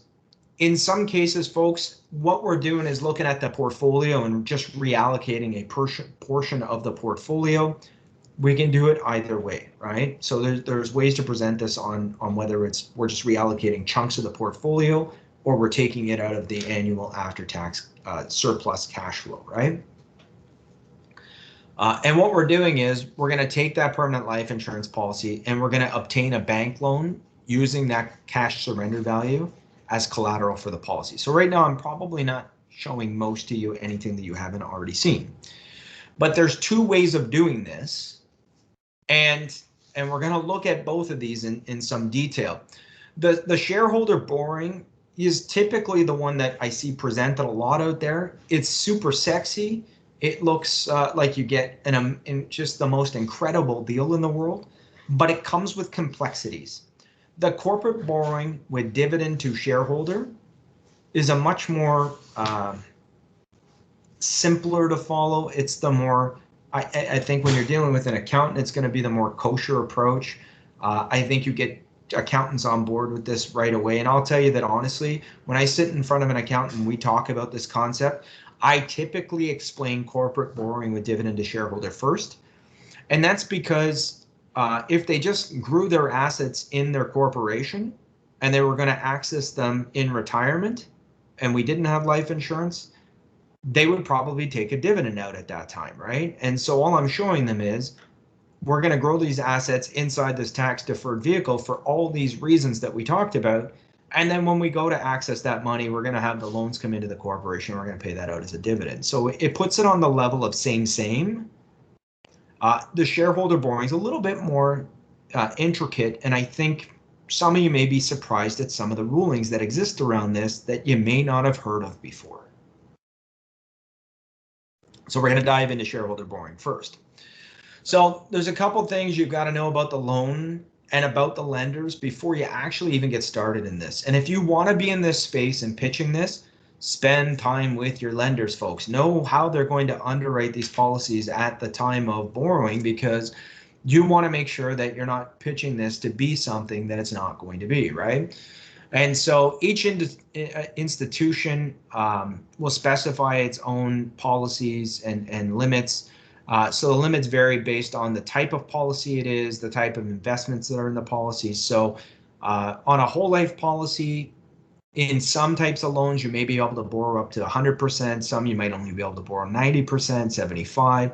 In UL policies, if they're equity based, you might only be able to get a capitalization rate of about 50%. If it's in fixed income, you go up to 90%.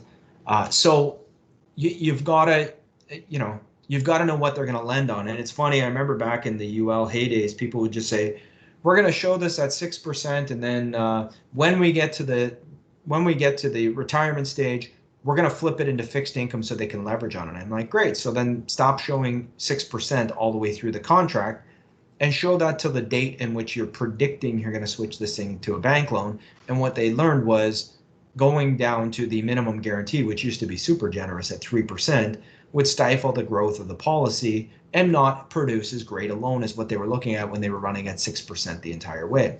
So you've got to understand how policies illustrate, but you've more importantly, if you're going to pitch this concept, got to know what people are going to lend at. Not only do they lend differently on different types of policies, but some lenders have minimums, right? Some institutions require collateral for loans. You just got to understand the basis of this. Most back-end leverage lending on retirement solution is going to be backed solely off of the asset within the insurance policy. You probably won't need additional collateral for that, but you have to be concerned. So somewhere down the way, I'll talk about, I'll talk about that when it comes up. They'll talk about the need for collateral in certain nasty situations, right? You want to know what's the bank loan, like what are the current terms of the loan? Are there any conditions or fees? So some of this underwriting requires the client to pay for it, right? So there could be, sometimes fees of a couple $1,000s or a couple $100. And so you've got to decide whether your client's going to pay that, you're going to pay that, who's going to pay that, right? Brent, just have a question here.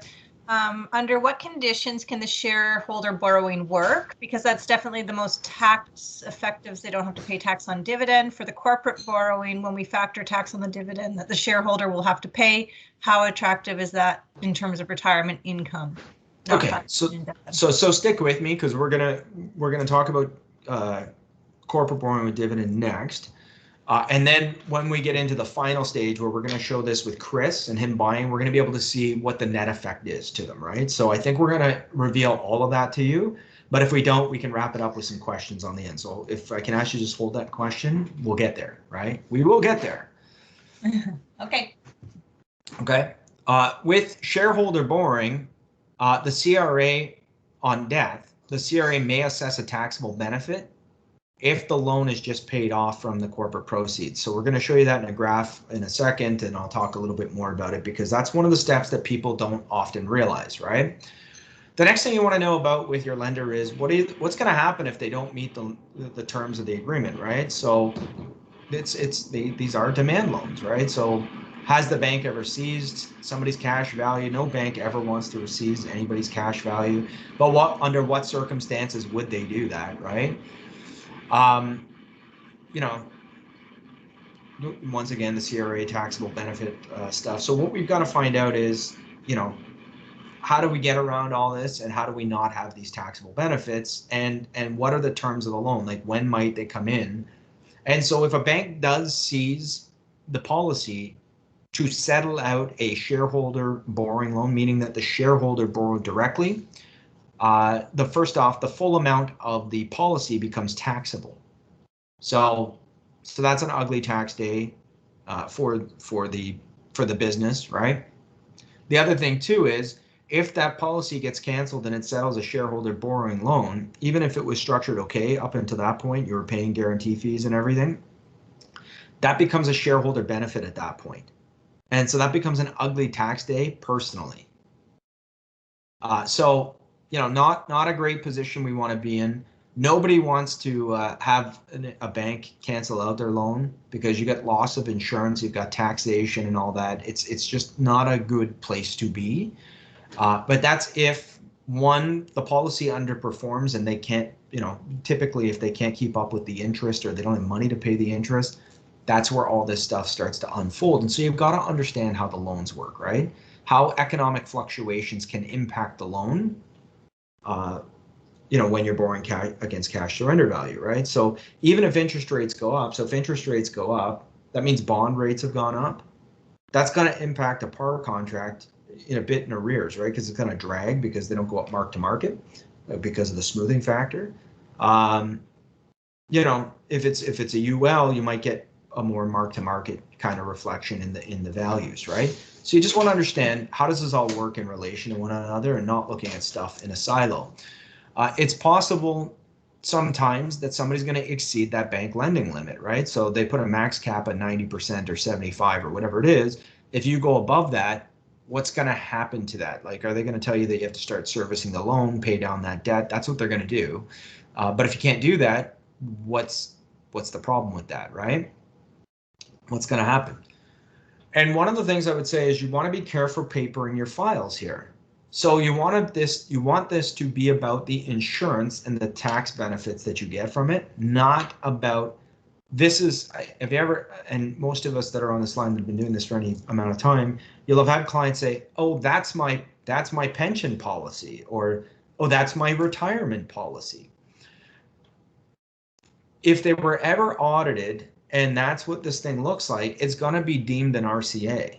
And we don't want to get into RCAs are outside of what I'm going to talk about today, but I'll give a brief overview, is that if the CRA comes in and deems that this was bought really for retirement purposes, and they deem it to be an RCA, they're going to go back and say, for every dollar you put in the life insurance, you have to give us that same dollar for refundable, and we're going to hit you with this penalty because you didn't structure this thing correctly in the future, or in the past, sorry. And so then you're going to be subject to, every time you take a dollar out, you get some of that refundable tax that they hit you with.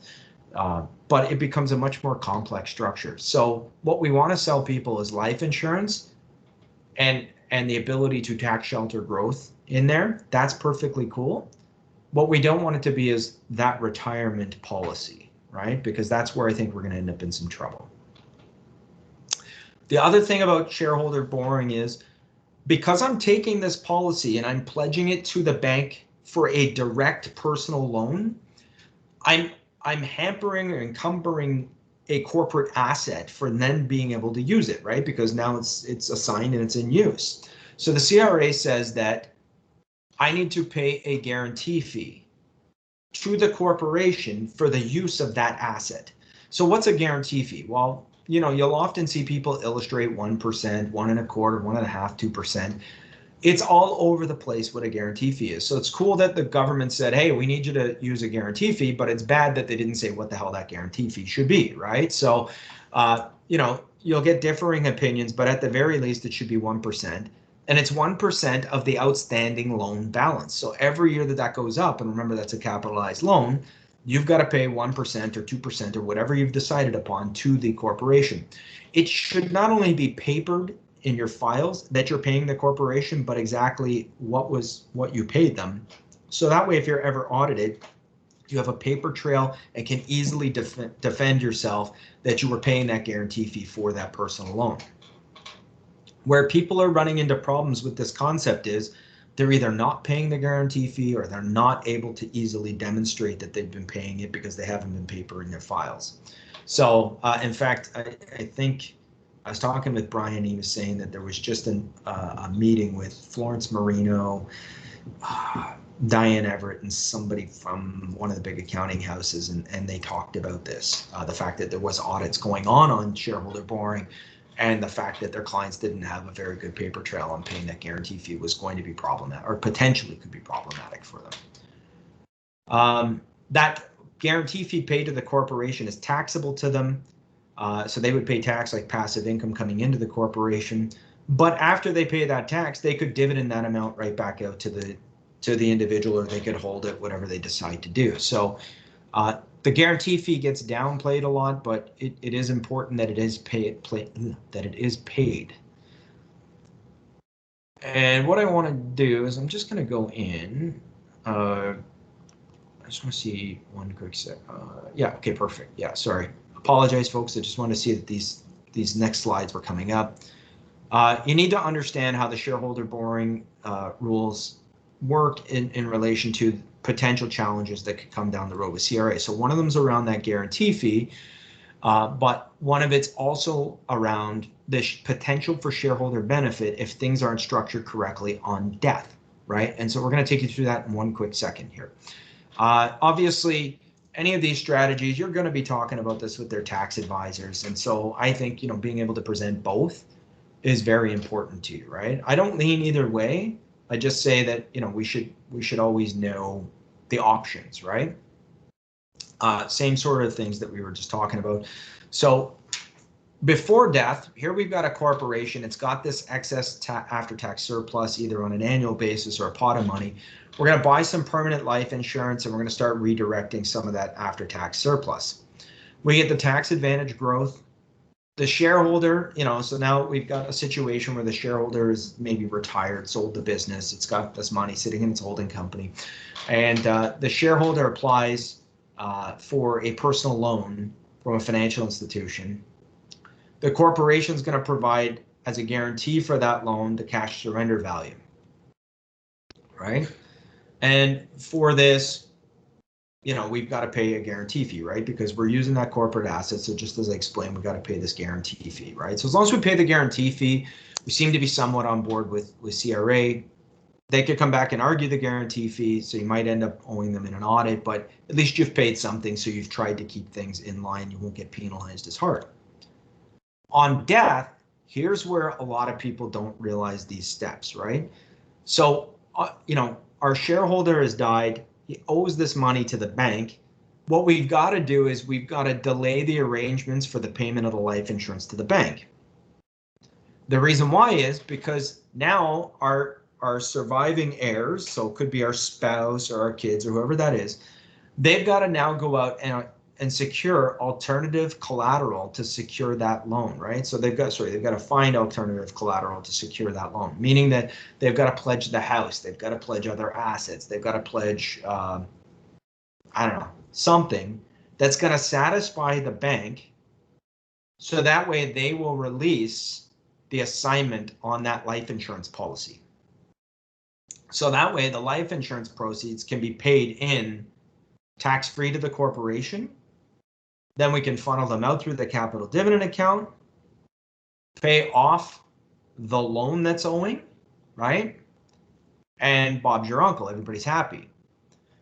The biggest step that's hardly ever talked about by wholesalers or advisors that I find that most clients that own these things don't realize is that if the bank gets paid off directly by the insurance proceeds from the corporation, then that amount is probably going to be deemed a shareholder benefit, meaning that they're going to get taxed on that entire amount. And that's a really ugly surprise at the end of the day when everything was, oh my God, look at these large benefits. Oh my God, this is all tax-free at the end, right? If that step is not adhered to, all of this goes down the tubes pretty quick, right? So what we've got to do is have alternative collateral to be able to secure the loan on its own, so that way we can release the assignment, we assign other stuff, We could funnel things out and then pay off the bank who releases the assignment on the other assets. But this only works in situations where there's going to be other assets. And it's funny how many advisors have, like, I've been in front of clients that own this stuff and they don't have a lot of other assets, but they've been shown shareholder borrowing. And then I've got to go in and play the bad guy and clean this thing up, right? The nice thing is I always just say to them, listen, there's this other alternative, and it's called corporate borrowing with dividend to shareholder. So listen, this pretty much all the instructions on here, and you're going to get a copy of this. I've already sent it to Aaron to be sent out. All of this basically follows the same thing, except for the fact that when we do corporate borrowing dividend to shareholder, right? So we need to know all the terms and all that stuff of the bank, and when they could seize a policy, and all that stuff stays the same. The only difference is because the lending's all happening within the corporation can pay off the bank loan, not leading to any taxable benefit to the shareholder benefit to the shareholder, right? To the deceased shareholder. So this is what makes corporate borrowing with dividend to shareholder right off the bat a little bit less risky.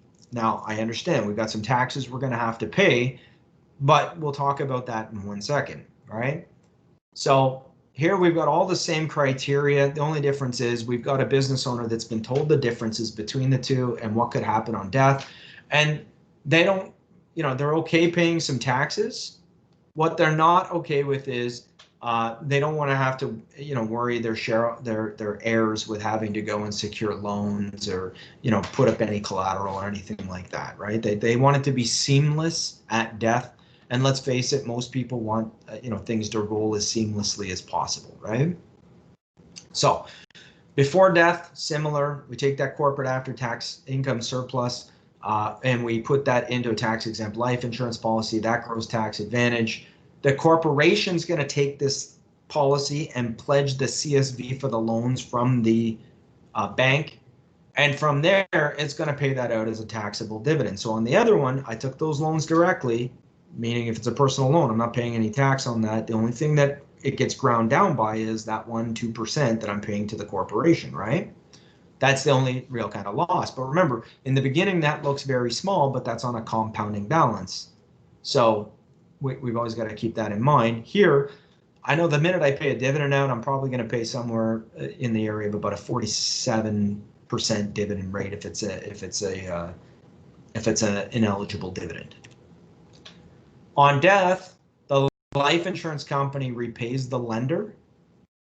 The net death benefit can then be paid out, crediting, getting a credit in the capital, so it can be paid out as a capital dividend. And if there's any excess CDA, so meaning that, let's say I had a policy worth $5 million and I owed $3 million on the loan. That means $2 million net proceeds are sitting there in the corporation in cash that can be flowed out. And let's assume a $5 million CDA.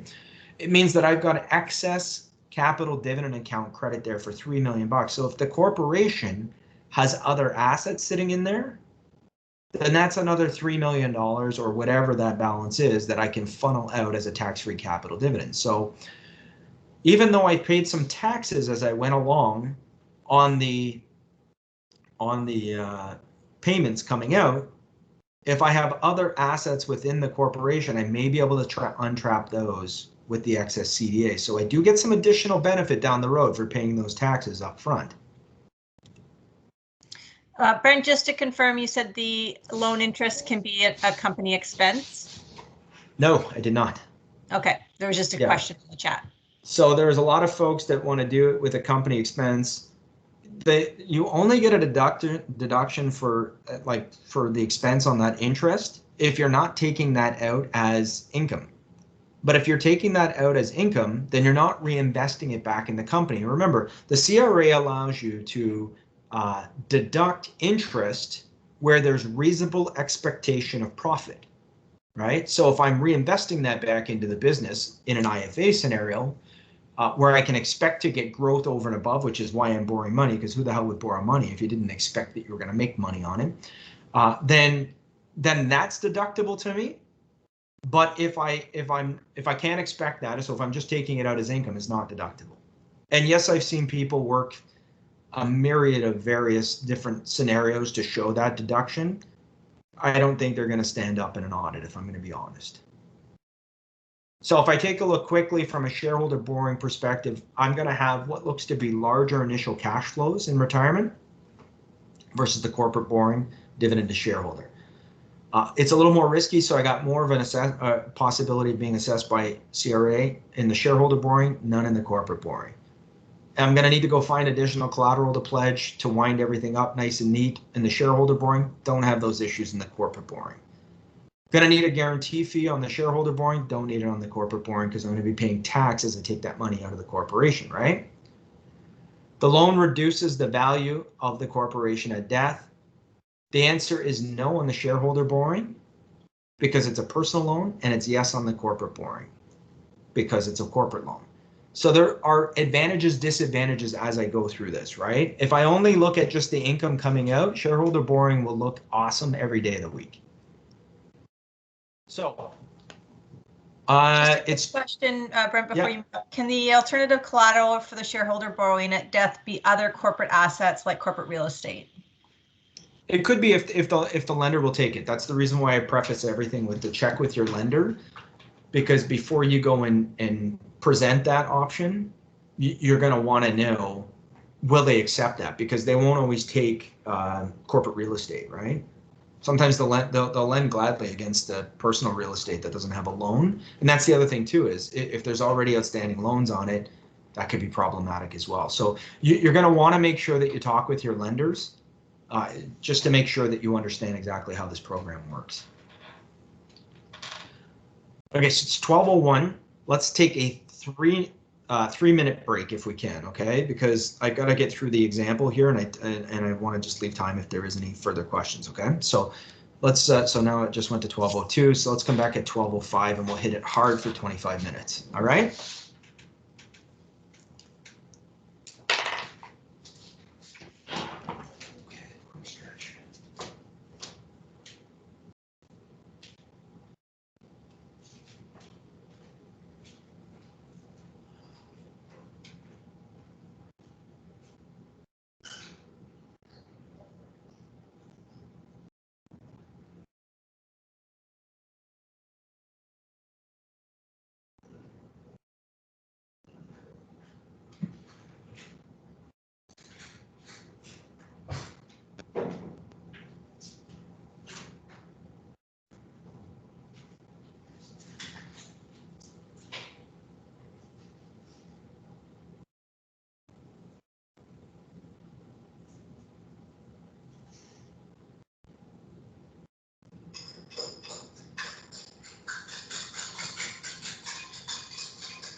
Best and worst alternative collateral.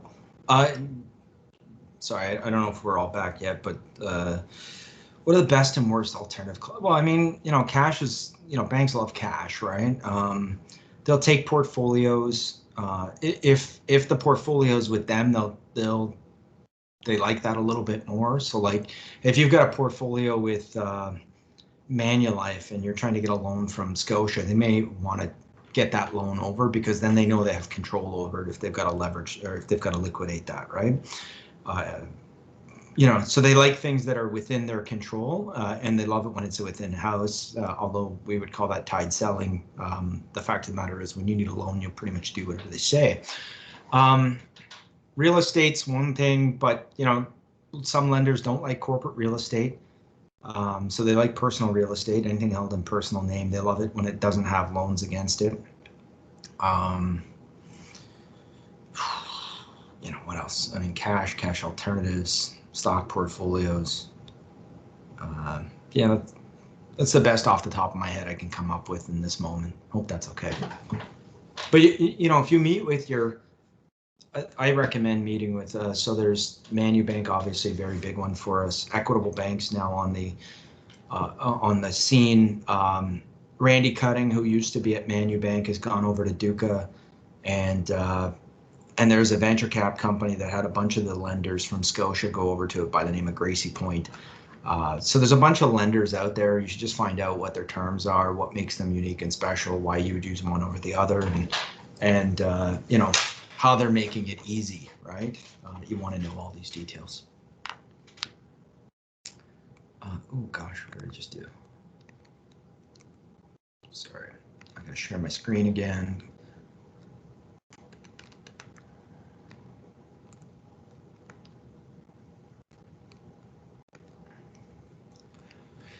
Okay, so here we're just gonna focus down on Chris, assuming that both, Chris is gonna do something and Denise is gonna do something, but they're doing this in their holding companies that we established. So they may, Chris might want to put 50 grand and Denise might want to put 100 grand because Chris has 2 kids going through school and Denise's kids are older or something like that. So once we get into the holding companies, although partners will typically do what each other are doing, they may do it in different proportions. So we're just gonna focus down on Chris on this one. And in the next session, I'm going to be fair to Denise, and Denise is going to be our test subject in the next one when we wind up the business. So everything here works. We haven't updated our software, so everything that we're going to show you here is not based off old software. It all works under the new. You know what? I actually have to update these. We just updated our product. So dividend scale interest rate's fine, but the product's actually not the same, so it won't illustrate quite the same way. But don't worry, for illustration purposes, this will work. We'll fix it up though. We're going to compare it against them putting money into the passive asset. So chances are when we're doing one of these things, we're not taking 100% of what they're doing anyways. We're usually just taking a percentage of what they're doing because we're showing it as an asset class. So, if they're retaining 100 grand, we might be looking at 25 grand or 33,000 or 40,000 or something like that. It's typically not the entire portfolio. So here what we're going to do is compare against where we know we can win, which is fixed income. So usually what we want to do is reposition that fixed income into permanent life insurance. Typically because their stock portfolios can be fun to them, right? They may, if they have them, they may like that. If not, if they're taking all the risk in their businesses, then it may be all passive income, and so it makes good sense. So typically we want to compare against passive because we can win that fight, 100 times out of 100. Shareholder marginal tax rate we're looking at is 50%. So just an example here, dividend rate we're using is 45. And the corporate rate is 50, although we know it's 51.7, right? So just to kind of keep the math easy for all of us, all this is consistent throughout the entire presentation. So we've got Chris, he's 45 years old, and we've established this holding company and he's putting money up into it. And let's say he's putting up about 150,000 bucks a year and we're taking about 33% of that, which would be $50,000 a year for the next 20 years. So this is what Chris feels he could do. So we're just going to show him an idea using 50,000 bucks. So Chris is, the goal of the insurance is he wants it there to create an estate or legacy for his family, have them pay any taxes on the shares from the buy-sell agreement, make sure that they have liquidity if anything happens to them, right? So it's not really for business purposes, but more for personal insurance need.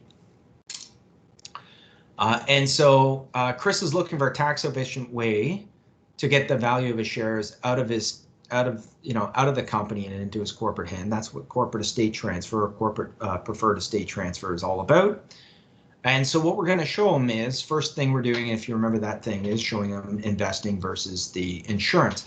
And so 50,000 bucks going into passive investments, so using a 4% annual return, or 50,000 bucks going into the life insurance. That's what we're going to compare out. And remember, on corporate preferred estate transfer, although we may show the client the cash values that they'll have access to, the fact of the matter is we're looking at it from the standpoint of this is what would go out to the estate. And here we're looking at age, I believe this is age 85, this comparison.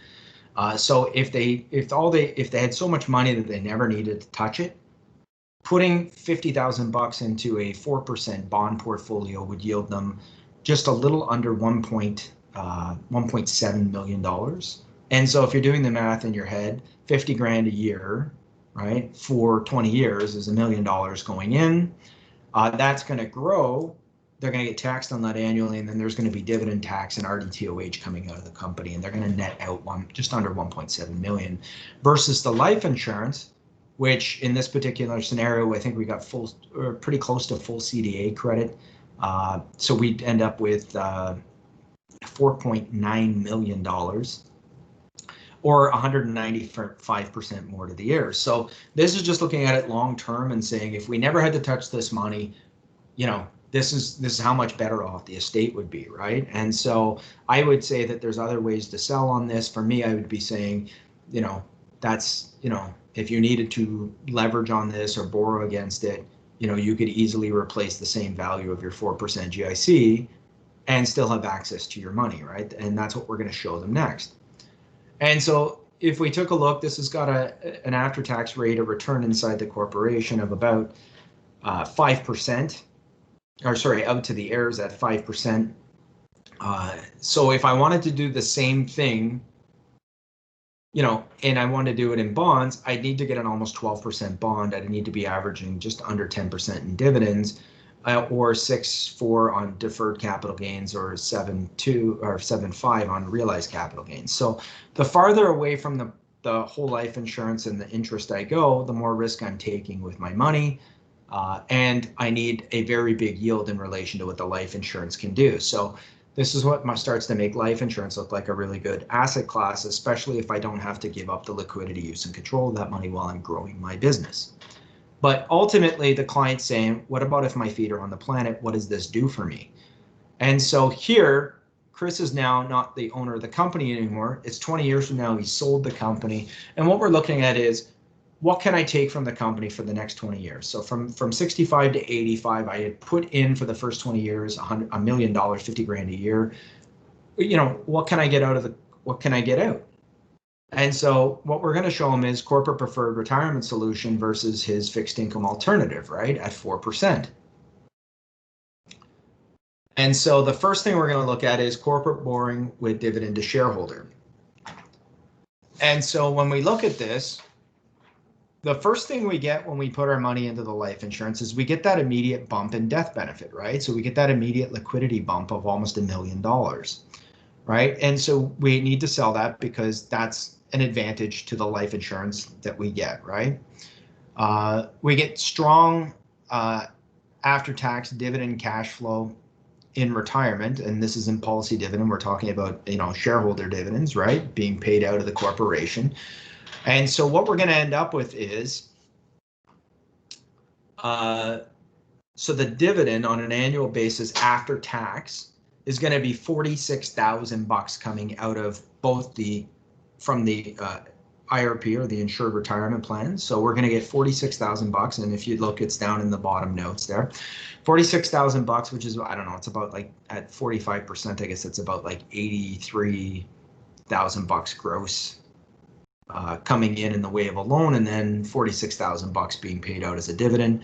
And out of the investment portfolio, we're going to pay out the $83,000 dividend, and we're going to net out the same $46,000. But what you'll see is, just like in the first example where we had like 5 million bucks worth of death benefit there, here we're going to be left with 1.6 net, because we took out 46,000 bucks a year. So remember, when I put that 50 in, I'd only paid the small business rate at that point. And now I'm taking that money out and putting it in my jeans, and I'm ending up with not that far off what we were investing in the policy for 20 years.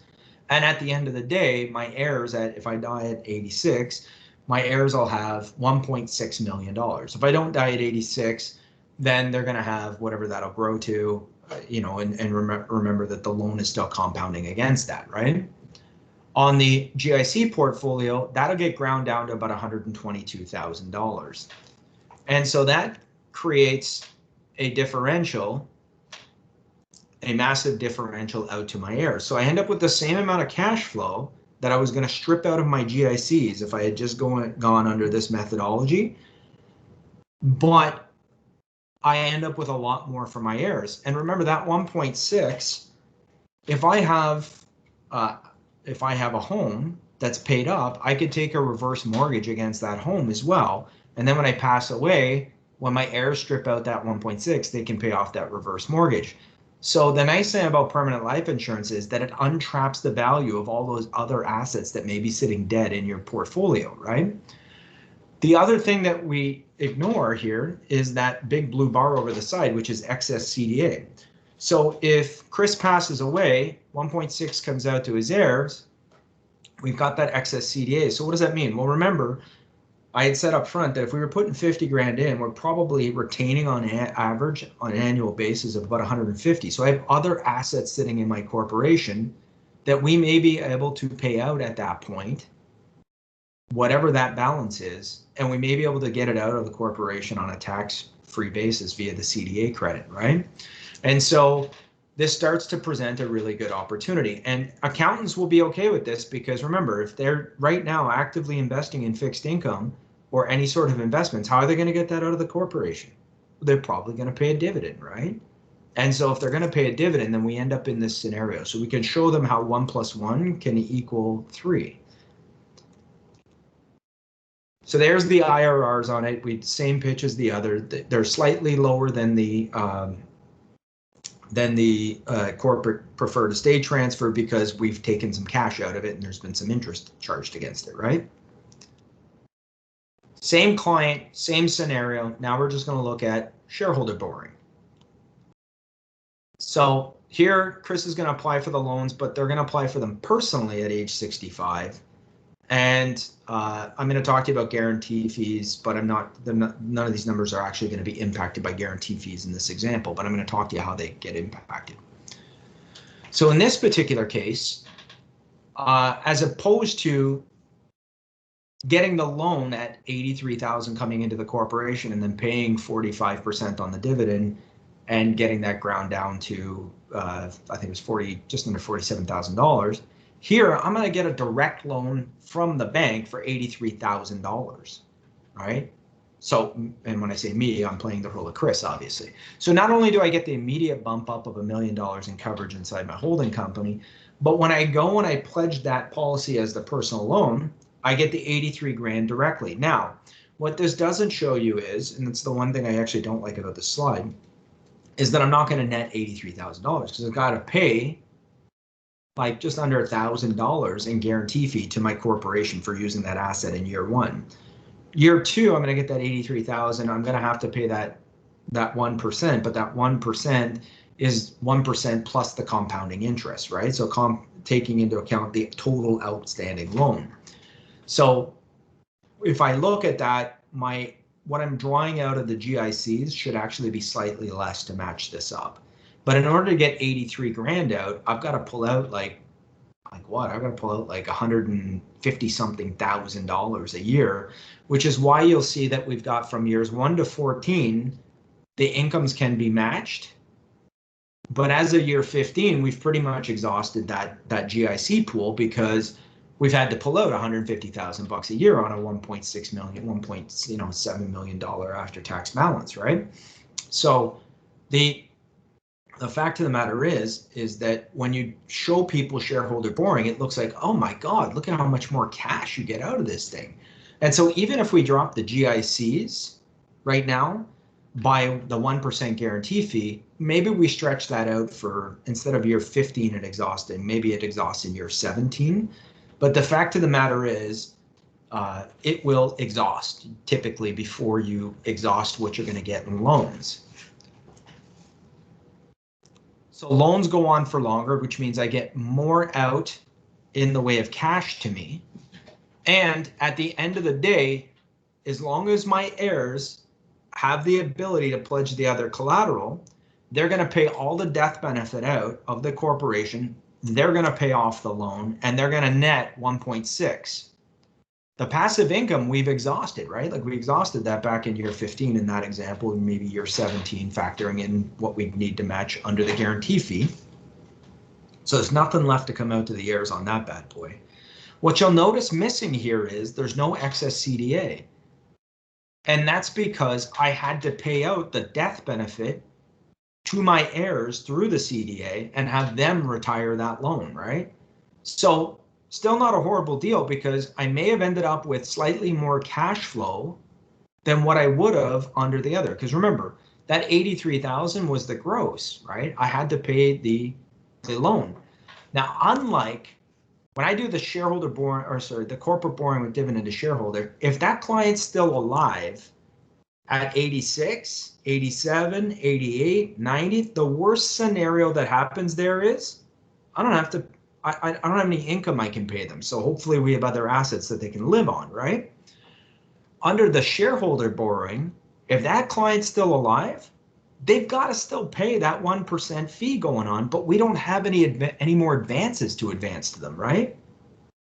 And so that's one of those things that under shareholder borrowing, if the person passes away, great, but if they don't pass away, they've still got ongoing concerns to this policy, and they've got to arrange for that additional collateral to be posted at time of death.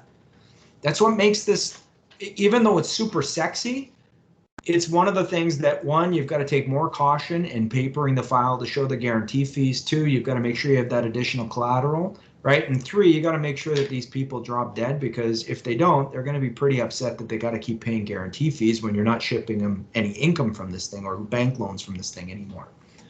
Quick question, Brent.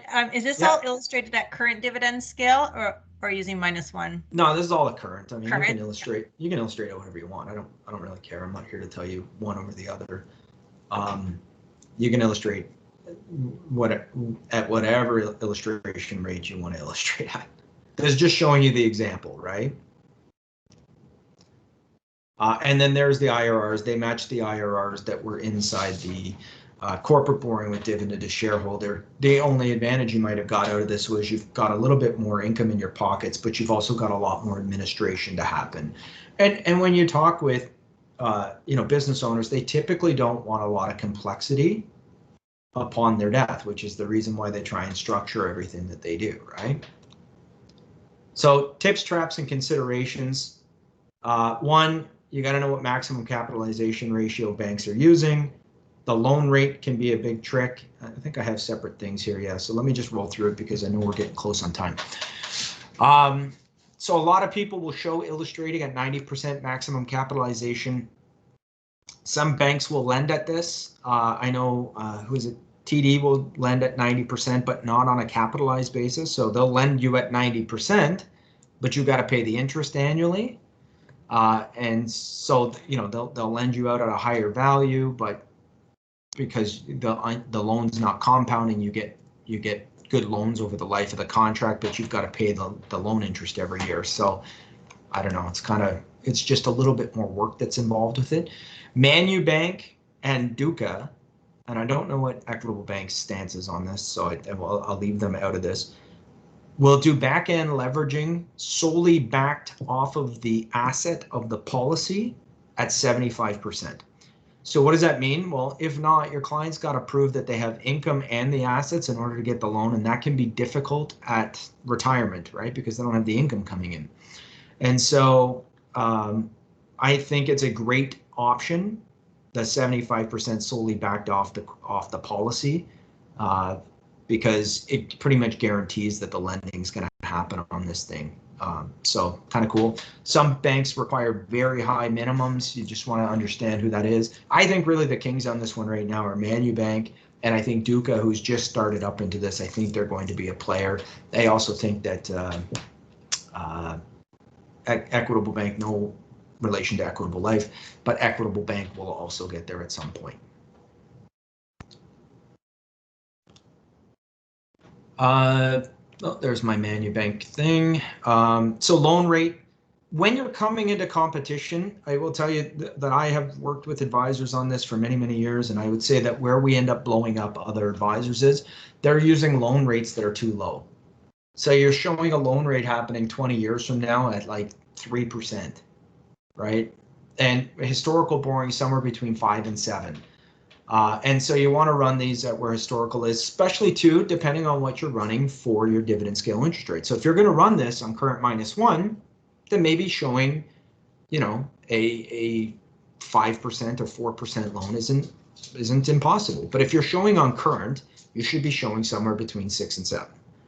And the reason why is because you're giving allowance that interest rates are going to come up in the future. And when interest rates go up on loans, that means bond rates have gone up, which means that par funds are performing at where they're supposed to perform. So make sure that when you're looking at things, you're not looking at them in a silo, but you're looking at them from a macro perspective. One of the other ways you can blow people up is you get to set the age of death on these things.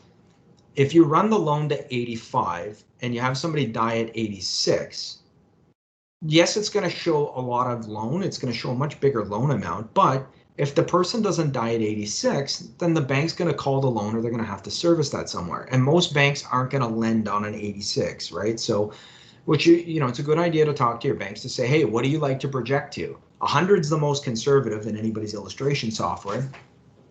But a bank might say, we want you showing not age 90 or 95, right?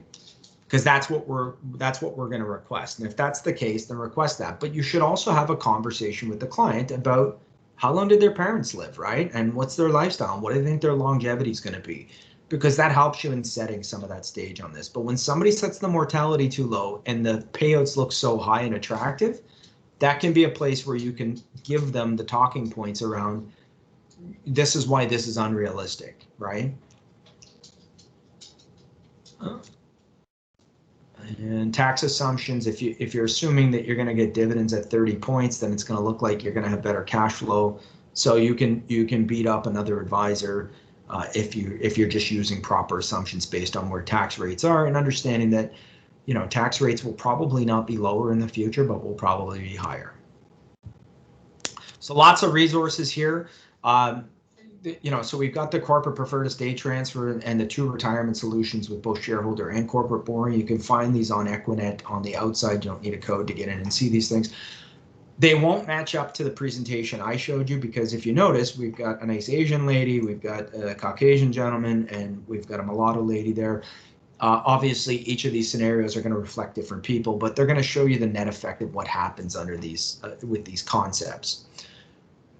We've got a piece here for advisors just talking about how this concept works. We've got some checklists of things you're going to need to go through or things you should explain to the client. And then we've got this tax planner's guide, and you can reach out to Aaron if you want a copy of this. This was written with, I don't remember, it was one of the accounting houses. I think it was Ernst & Young that it was originally written with, but Brian McNulty updated a lot of this particular tax planning guide. So it's just, you know, tax planner's guide for corporate life insurance, and it's a good thing to have in your toolbox or on your desktop just in case you should happen to have a question and you can't get a hold of anybody. Inside the software, you can illustrate these collateral loans, so you can go replicate what I've done here. Now, remember, I did point out that we did just update the product design, so I do have to update what I have here. So if you illustrate on our current software, it's not going to quite match up. So I'll make sure that I get that updated. Basically, go into the illustration and you look across these tabs, which I'm pointing my finger, which you can't follow, but basically, when you open up, it's going to open up here and you're going to enter in the client's name and the coverage and all that stuff. And then if you slide over to concepts and push build concept, or you drop this down, you can choose whichever concept you want. You can build the concept. It's really super simple. I'm sure Aaron would be happy to take you through if you have any questions on that. And I'll open up and see if there was any questions that we didn't get a chance to address, because there was a question you asked me, Aaron, and I'm assuming that I probably covered it, but I just want to make sure that I've covered it. Or if whoever asked it wants to come off of mute, you're more than welcome to do that too. Yeah, it was the shareholder borrowing, but I think you did answer. So it was around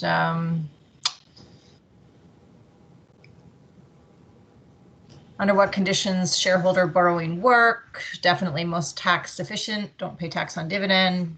But I think you covered that for the most part, unless that was David. If you have any more questions around that. No, all covered.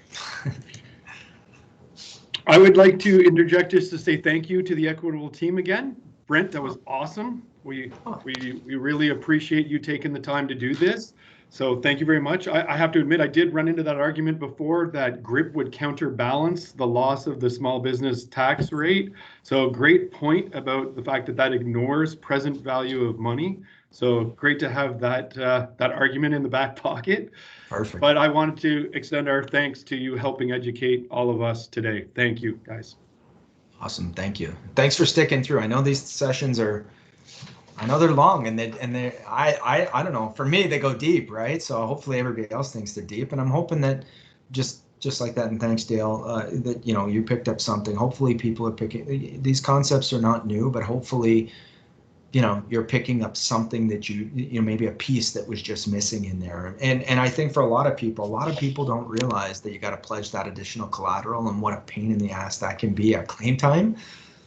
So, you know, I'm hoping that everybody's getting something, and that, you know, when you're thinking about this stuff, think back to that target market and how we can go and open that conversation. And I think that, you know, levelize the tax and portfolio enhancement strategy is just a really great conversation to go out and have with business owners, to show them the special things you can do with people, with their assets.